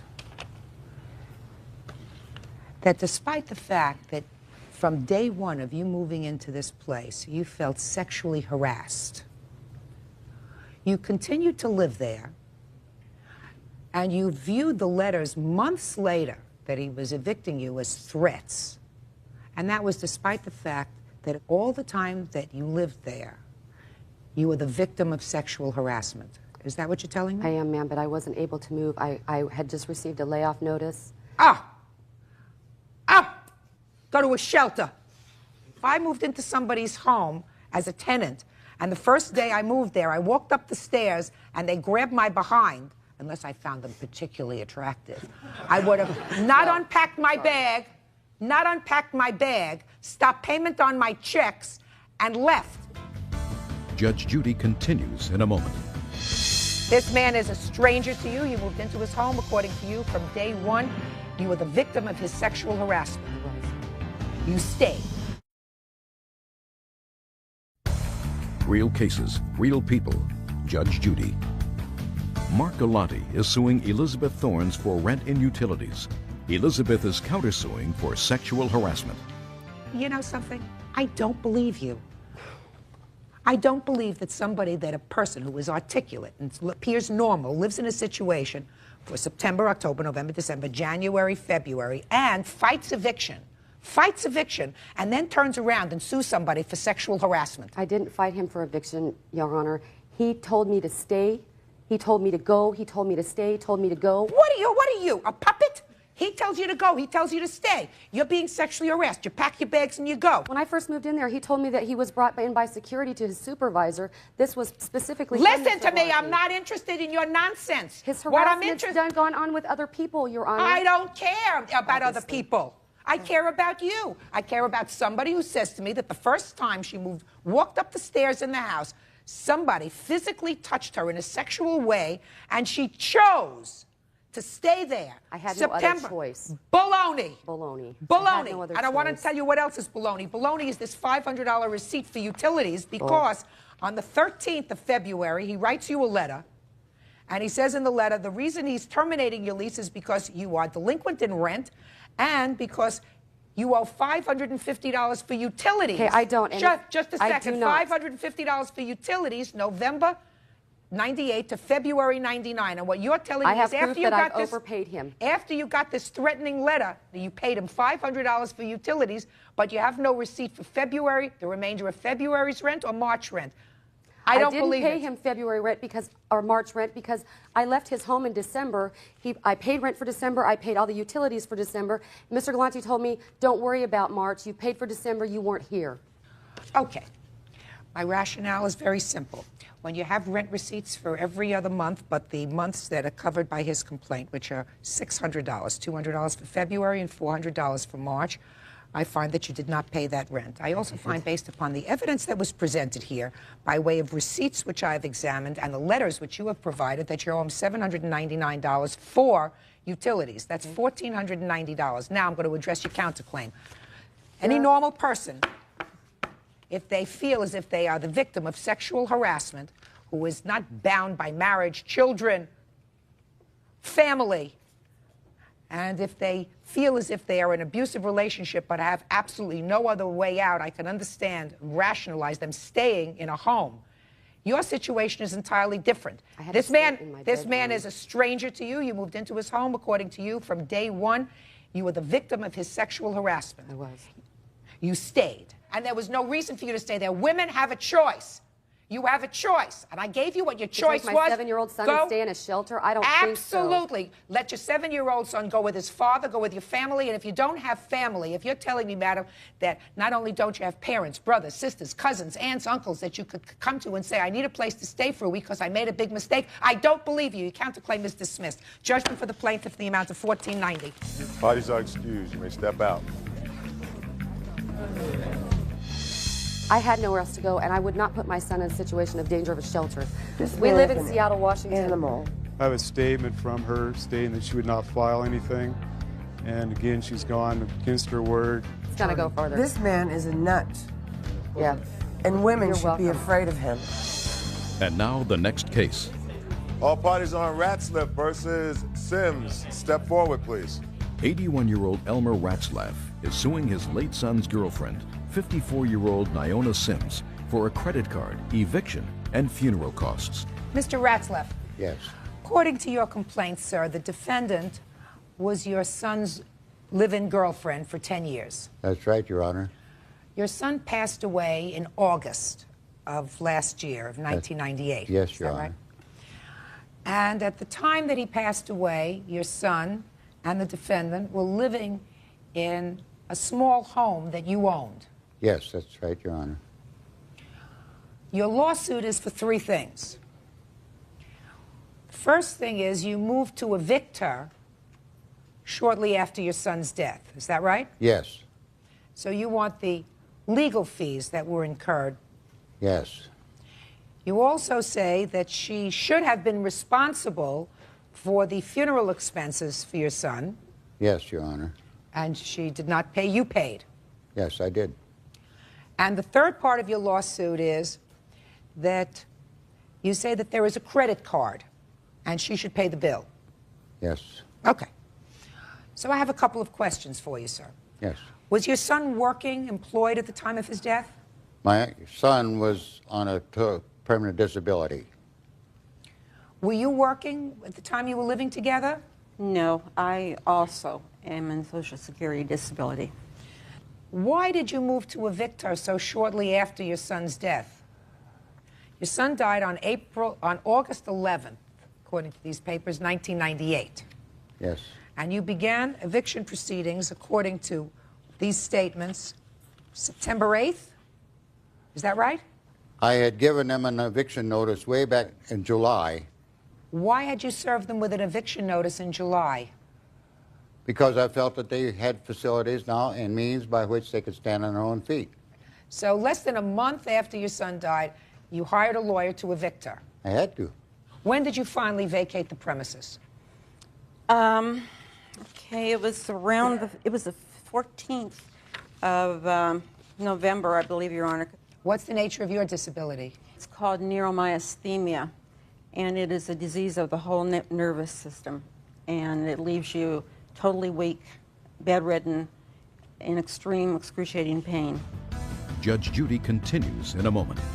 As between you and her family, seems to me, it was your responsibility to bury your son. Closed captioning, sponsored in part by Real Cases, Real People, Judge Judy. Elmer Ratzlaff claims his late son's girlfriend, Niona Sims, owes him for a credit card, eviction, and funeral costs. All right, now tell me about this credit card. They came to me with this credit card problem. They said that we need some things and we don't have the means to buy them. Could we use your credit card? And I said, you can use it as long as you pay your bill. Well, they were paying on this, really, until my son passed away. After that, everything stopped. And how much is left on that bill? $2,844 and I think 70 cents. Do you have a copy of that last bill? Yes, I have, Your Honor. I got it right here, Your Honor. There's also a $500 charge in there that was given to her son by my credit card. Did you write out a check to your son for $500? Well, that's the check. Did Mr. Ratzlaff Jr. also use the credit card? Yes, he did, Your Honor. Now, you were paying on this credit card for a long period of time. Yes, Your Honor. Up until I was evicted because I could afford it. The rent was $200 a month. How did you and Mr. Ratzlaff Jr. Pay this credit card bill all along from the time you first had it? Did you pool your disability money and then pay it? Is that how you did it? I was very careful not to abuse the card. Everything that I charged, I paid for. My payments ran at least $150 a month. Well, even if they ran $150 a month, there were things that were constantly added to this credit card. By him. But I did pay my bill. Well, we don't know that. If you pooled your money together and paid this bill, then you can't say, I paid my bill, the rest of it is his. At least part of this is yours. I'm not suggesting that you are responsible for this entire bill. You understand that she's not responsible for this entire bill. Well, Your Honor, I didn't use any of those bills. I didn't use I understand that, sir. She's not responsible for your son's bills. When you allow someone to use your credit card, sir, you always run the risk of being responsible for the bills. I can't go through these things because your son isn't here to tell me exactly what he spent and what she spent. Now, somebody's got to be responsible for Charlie's bills because you're not his wife. Correct. And we were roommates. We were not lovers. And we had nothing between us other than a deep friendship. $1,240 is your share of what you owe him for the credit card. Now, let's get to the funeral expenses. Did you pay the funeral expenses for your son? Yes, Your Honor, I did because they refused to pay it. Who refused to pay it? Her family and Niona. Mr. Ratzlaff, as between you and her family, seems to me, was your responsibility to bury your son. Now, she has no legal responsibility to pay the cost of the funeral. Neither do you. It's very sad when a parent has to bury their child, but if unfortunately that's what happens, and if the child has no funds, you as the parent have the option of either saying, listen, you can take him over to Potter's Field and I'm not paying for the burial, or bury him. But if you paid for it, you can't then come back and sue her for the money for the funeral expenses. Judge Judy continues in a moment.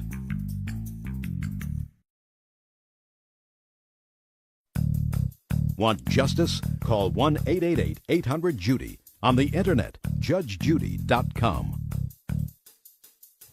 Okay, Mr. Ratzlaff, this is not a very difficult case, sir. What did your son die from? They finally called it hypertensive cardiac disease, and that's what they put on a death certificate. Had he been ill or was this sudden? The day before he died, he was working in the yard or doing something. He seemed all right to me. That morning, he was gone. So this is a sad thing. And right now, this lady is not in your life anymore, although she doesn't seem like a bad lady to me, quite frankly, sir. I don't hate her. I certainly think that she has a responsibility to pay for half of that credit card. Do you understand? I don't think she has an obligation to pay for your son's funeral.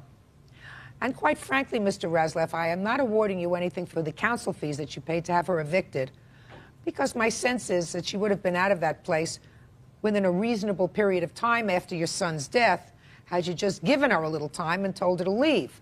She is going to pay what I believe is a reasonable portion of the credit card bill that she and your son amassed during the time that he was alive. So I am awarding you $1,240. Thank you, that's all. Parties are excused. You may step out. Judge Judy continues in a moment. And on the next Judge Judy is Judge Judy. All parties on Shula versus Shula. Step forward, please. 28-year-old administrative assistant Julie Schuler is suing her estranged husband, 32-year-old Dana Schuler, and his mother, Dorothy Schuler, for her belongings after she moved out. Dorothy claims Julie owes her money. Order. All rise.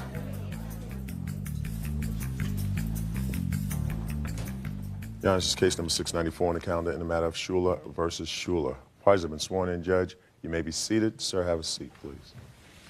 Okay. Mrs. Schuler, this is your former husband. Are you currently in the process of getting a divorce, or are you already divorced? Getting divorced. And you are his mother? Yes. Your lawsuit alleges that when you separated and moved out of the home where you were living, and the home belonged to you, is that Yes. right? Certain of your property was left, both your property that you had before you were married, as well as the gifts, your wedding gifts from your side of the family. You want your property back. Right. Why shouldn't she have her property back? When she was moving up, before they were married, she called and asked me to write a check for the moving van, and that she would pay me as soon as she came to town. I had no relationship with Julie other than the fact that she was with my son. 2 different occasions she said, as soon as I get to town, I will pay you. I have never been paid for it. Here is the copy of my canceled check where I paid it. I have repeatedly asked her to pay it, and she has repeatedly neglected to do so. There is also rent that was never paid. There are vet bills that were never paid. Is that why you didn't return her property to her? No. The biggest reason I didn't return it to her is because she called me. She said, I'm sending a moving van up Wednesday, have my stuff ready. She had left. I took the stuff, I had to physically move it, store it in my garage. I don't know what's hers, I don't know what's his, and I see no reason why, given my age and state of health, that I should pack and go through all of this rigmarole for something that she says belongs to her. Well, she's absolutely right. If you want your stuff moved, you have to go back and figure out what's yours and what's not yours. Why should she do that? It's all marked in boxes. It's all labeled.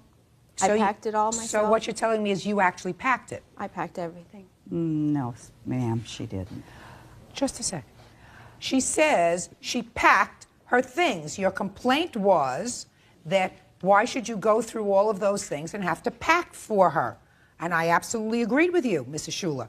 Yeah. But she says she packed everything, and everything she wants are in boxes with her name on it.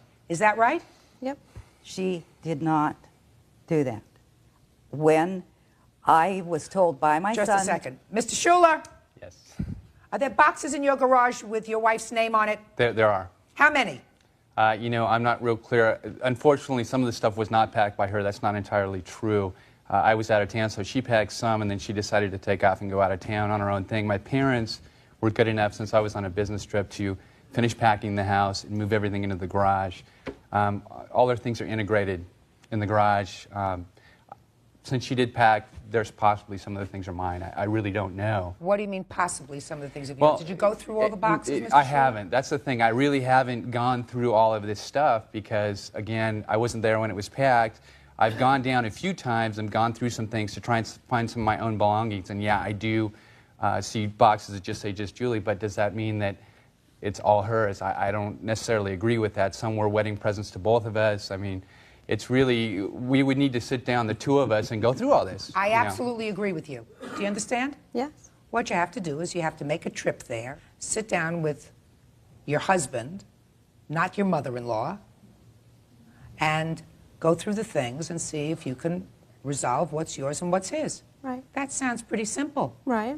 So what's your problem? I don't have a problem. Good, because I can't make a judgment as to whether the stuff that's there is yours or not. He's absolutely right. Just because you packed it doesn't mean he's prepared to say that everything in there is yours. I gave him a list, and he agreed everything on the list was mine. Did she give you a list? Yeah, she faxed a copy of a list. A lot of the things I do agree with. However, where's that list?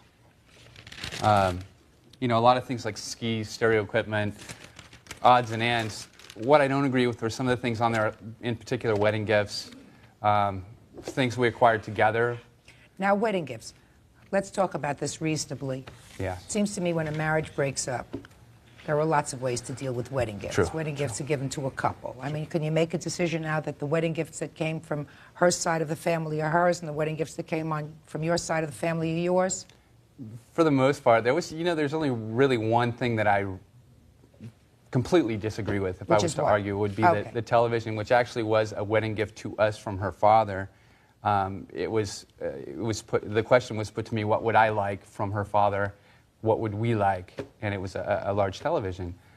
When she left, we had bought a dog for my son together, and we had the dog and had raised it from a puppy. So you'll tell me about the dog in a second. Sure. That's part of the counterclaim. Sure. What you're telling me, Mr. The dog Schuler, with the TV is the only thing, because she got the dog, I got the TV. That was the agreement, period. No, did you agree with him that if... No, you didn't. I don't think you make an agreement for a TV for a dog. No. It wasn't a great agreement. It was something I was wasn't happy a great about. agreement. Listen I'd rather to have me. the dog. It's what he wanted. Listen to me. The TV was bought by her father.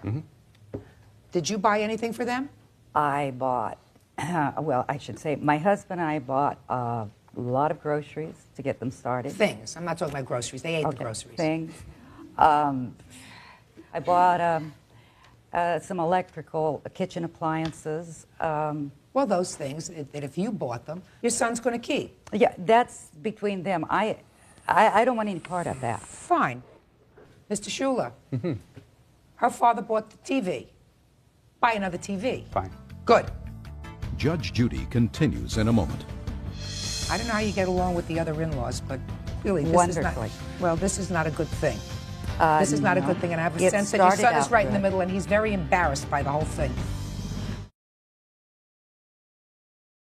Real cases, real people. Judge Judy. Julie Schuler is suing her estranged husband, Dana Schuler, and his mother, Dorothy Schuler, for her belongings. All right, now let's get to this cross-complaint. How long were you together after you moved up from where you had been living? 6 months. Okay. Did you call Mrs. Schuler and ask her to borrow money for a van? Yes. Did you pay it back? I gave her some money for it, yes. How much did you give her? $150. Did you give her $150 in check or cash? I believe it was in cash. Okay. Did she give you any money towards that amount? No, ma'am. When did you give it to her? After I got a job when I moved up there. Okay. What else do you claim she owes you for? Because the countersuit is yours. Okay. There is $4,800 in back rent due. Let's hear about the back rent. She lived there for how many months? Okay, she moved in March. My son was already living there. Already living in the house? Yes, I had How rented long it had he to lived him. in the house? He rented it in January. And what was the rent he was paying? $800 a month. Mr. Schuler, is that correct? That's correct. And you claim that he was paying you the $800 a month? Not at that time, no. He had been injured on the job and wasn't So working. he wasn't paying you rent? Not at that time. Pay attention, Mrs. Schuler. Now, she moved up there. Yes. She had to borrow the money to move there, you say, from you, which she agrees. She borrowed $650 from you. On the day that she moved in, or before, did you have an agreement with her about paying rent? I would The say it answer was is either about yes or no. a week later. What happened a week later? I said the rent is $800 a month, and the two of you are going to have to pay the rent because I can't afford to support you. Okay, and what did she say to you? She said, fine. That's not a contract. That's not a contract. The contract is you have a lease. Your lease is 6 months. Your lease is month to month.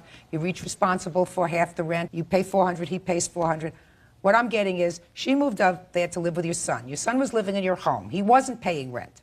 She comes up there, and you were at some point became annoyed that the rent wasn't being paid. You had a discussion with her.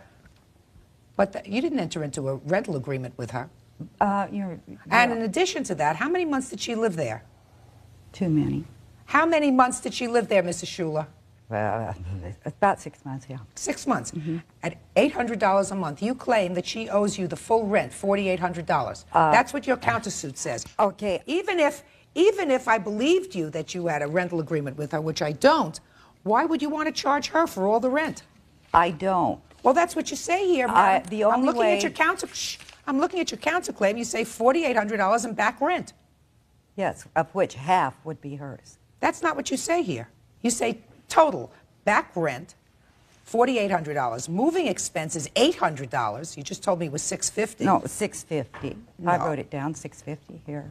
And unpaid vet bills, yes, $1,050. Yes. She called. So A, I find as follows, that she does owe you money for moving expenses. May I tell you a little bit more on the rent?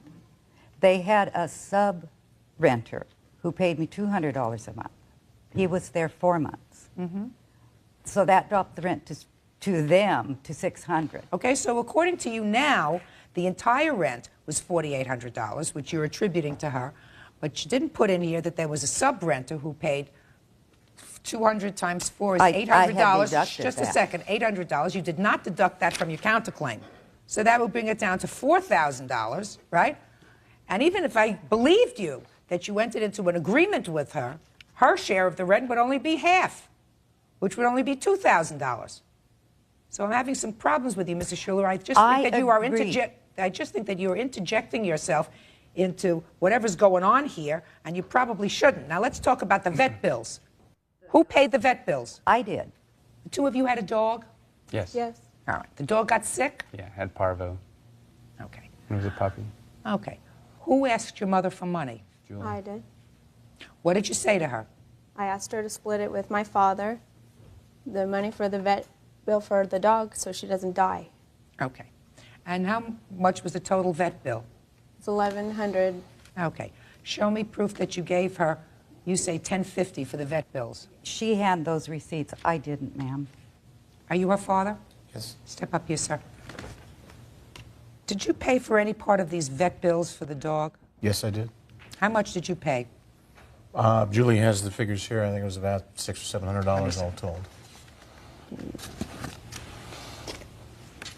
They were in Southern California. I'm in Northern California, which is why I don't have any records. I paid for the dog. Records you keep with you. The records travel. Now, how do you know how much she paid? The Visa is his, the MasterCard is hers, the check is mine, and the cash was ours together. How much was the MasterCard? I see Visa, Visa, Visa, Visa. You don't have the Visa, is that right? Oh. Most of this stuff is paid by Visa, madam. All I could do was go back by the numbers and know whether it was mine or not. I won't argue with her. Well, I will tell you right now, the only MasterCard payment is $228.79, not $1,000. How many children do you have, Mrs. Schuler? 5. Any of them married? All 5. Okay. I don't know how you get along with the other in-laws, but clearly this is not... Well, this is not a good thing. This is not a good thing, and I have a sense that your son is right in the middle, and he's very embarrassed by the whole thing. Judge Judy continues in a moment. Mrs. Schuler, I'm trying to be as nice to you as possible. I find it very difficult to believe what you're telling me, Mrs. Schuler. You should butt out. Closed captioning, sponsored in part by Real Cases, Real People, Judge Judy. Julie Schuler is suing her estranged husband, Dana Schuler, and his mother, Dorothy Schuler, for her belongings. So far, I find that she owes you $500 for the moving expenses and $228.79 from the vet bills. And there was also $1,000 charged to a credit card for an engine put in a vehicle during the time they were married. Who asked you to do that? He asked me just to put my card up as security, and they weren't supposed to. They were supposed to have paid for it, and instead I got stuck with it. Sue your son. You know, if your son asks you to put something on a credit card, then you put something on a credit card. And she did agree to pay the rent. Mrs. Schuler, I'm trying to be as nice to you as possible. You filed a paper before me in which you say she owed you $4,800 in back rent. That's what you signed. That's what you swore to. Quiet and listen. $4,800 is the entire rent for the property for 6 months. Your son lived there. Not only did your son live there, but you had another renter that was living there that was giving you money, $200. I find it very difficult to believe what you're telling me, Mrs. Schuler. You should butt out and let them resolve their differences without you. Now, you're going to get your property back. You're going to have to make a trip. I strongly urge you not to be there when she comes up to separate whatever property there is. So I think that that's a very good idea. I have a sense, Mrs. Schuler, that the plaintiff and your son would be able to resolve this almost amicably and without a lot of stress if you weren't there. All right, on your counterclaim, I'm awarding you $1,028. You're going to get all of your property back. All right? Now, why don't you sit down? Why don't you sit down? I am calling the next case. Would you call that case, please? Judge, this is case number 701 on the calendar in the matter of Noosa versus Schuler. Mr. Noosa, according to your complaint, you loaned the defendant money. Yes. Prior to the marriage. Yes. What was the money for? I initially loaned the defendant $3,500 as a retainer for a lawyer to get custody and visitation for his son, which he didn't have at the time. Okay, so you asked him for money. I did not ask him for money. How did that happen? My soon-to-be ex-wife asked him for the money and convinced me that it was something he could afford and something he could do, and we all went forward with it. I was kind of reluctant, to be quite honest, because of the kind of money that was involved. I mean, it's a very nice gesture, and it means a lot to me to this day. However, it's one of those things that... Mr. Noosa, did you ever have a discussion with the defendant with regard to this $3,500? Yes. Tell me when that occurred and what you said to him and what he said to you. When I agreed to loan him the money, they were sitting in my den, he and my daughter. I made it very clear this was a loan to him and had nothing to do with my daughter, and it was a loan, not a gift. Did you say that while you were all together in the room? Yes. Does that sound familiar to you, Mr. Schuler? I believe so. Did he say to you, this is a loan to you? He did say it was a loan. Fine. Good. That's it. $3,500. How much did you pay back? $200. Is that right? No. The loan that's in dispute here was a subsequent loan to him. He came to me alone on January 23rd and said he had found a house because the custody order he got required a separate bedroom for his son, Alec. They found this house in Woodland Hills, and they didn't have the first and last month's rent. I once again explained to him this was a loan, not a gift. He agreed to that, and I wrote him a check on that date for $3,000. Since the initial loan was made on September 24th, I have received one payment in the form of a check for $175 in December from his mother. And this is the check for the loan that's in dispute. Yes, sir, I'll hear you on this. That was something, again, that Julie had asked on our behalf to be borrowed, and what Bill said to me when he gave the check over was, I am loaning this to you, not my daughter. I totally disagree with that. Just a second. Completely. Did he tell you that? He told me that, and I never agreed to it, and I don't agree with it still. No, you did agree to it, Mr. Schuler. You did agree to it, sir, because if he says to you, I'm loaning this money directly to you, not your daughter, then you agree to it, Mr. Schuler, because if that's what it means, I agree. Because you took the check. Okay. Now, if you said, I don't agree with that it's for both of us, I just don't think I responded. I think I just took the check. Then you, by your action, sir, you created a contract. Okay. Judge Judy will continue in a moment.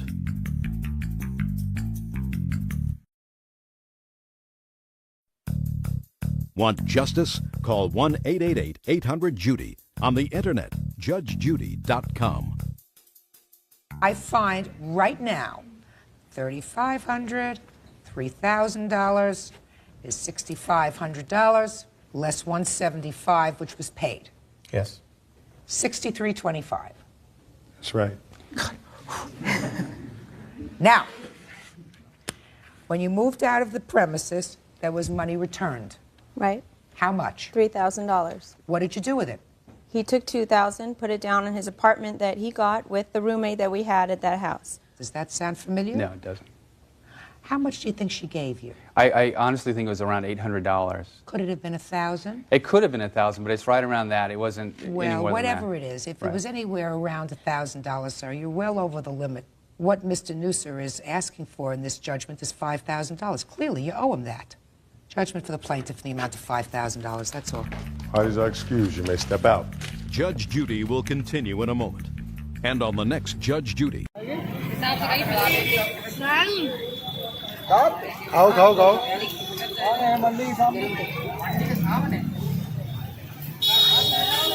इसकी तो खाने ही नहीं दे रही है क्यों इसकी तो खाने ही नहीं दे रही है इसकी आ रही है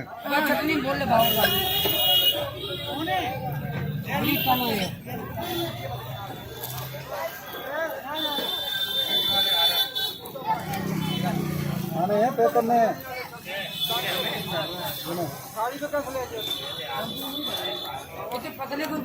भाई पे कब से बना रहे हो भाई पे कब से बना रहे हो 12 साल गए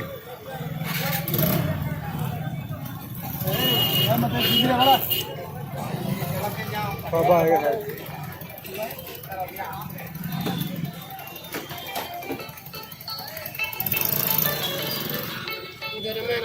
हाँ डोसा डोसा डोसा हो गया डोसा आ जाओ तो खड़ी आ जाओ खा लो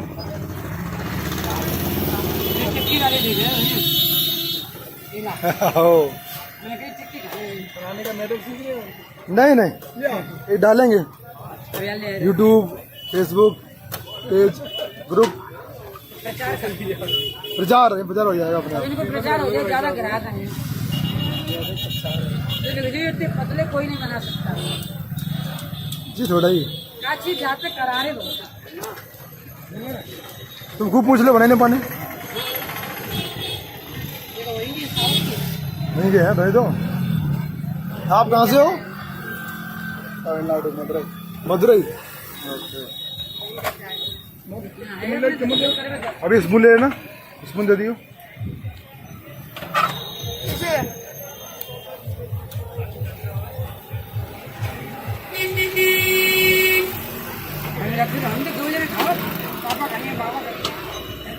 मैं तो खा ही नहीं रहा हूँ आइए पापा में बते आ ही रही हम खाए तो खाएंगे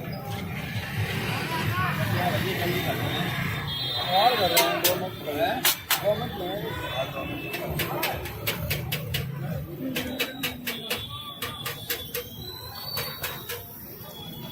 इधर इधर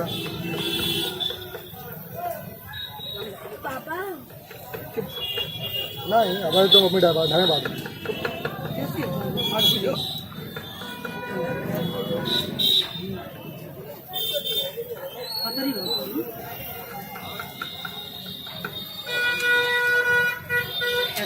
पापा याद में सिंदूर लगा हुआ है क्या एक और खाओ और बनाएंगे हम खा रहे हैं बहुत अच्छा मेरे भी खा रहे हैं पापा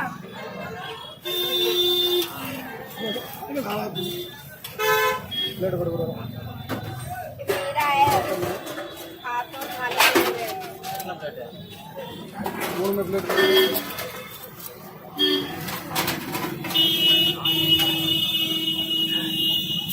ये चाहिए मिर्ची नहीं है क्या हैं मिर्ची नहीं है क्या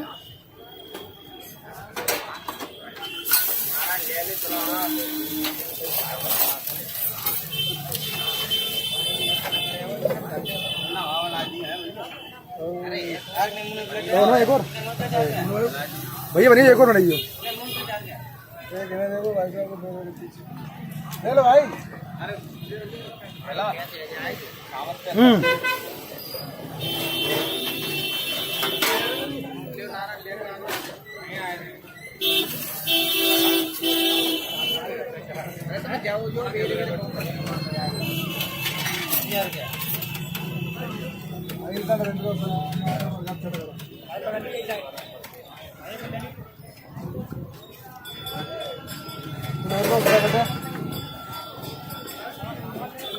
चिकन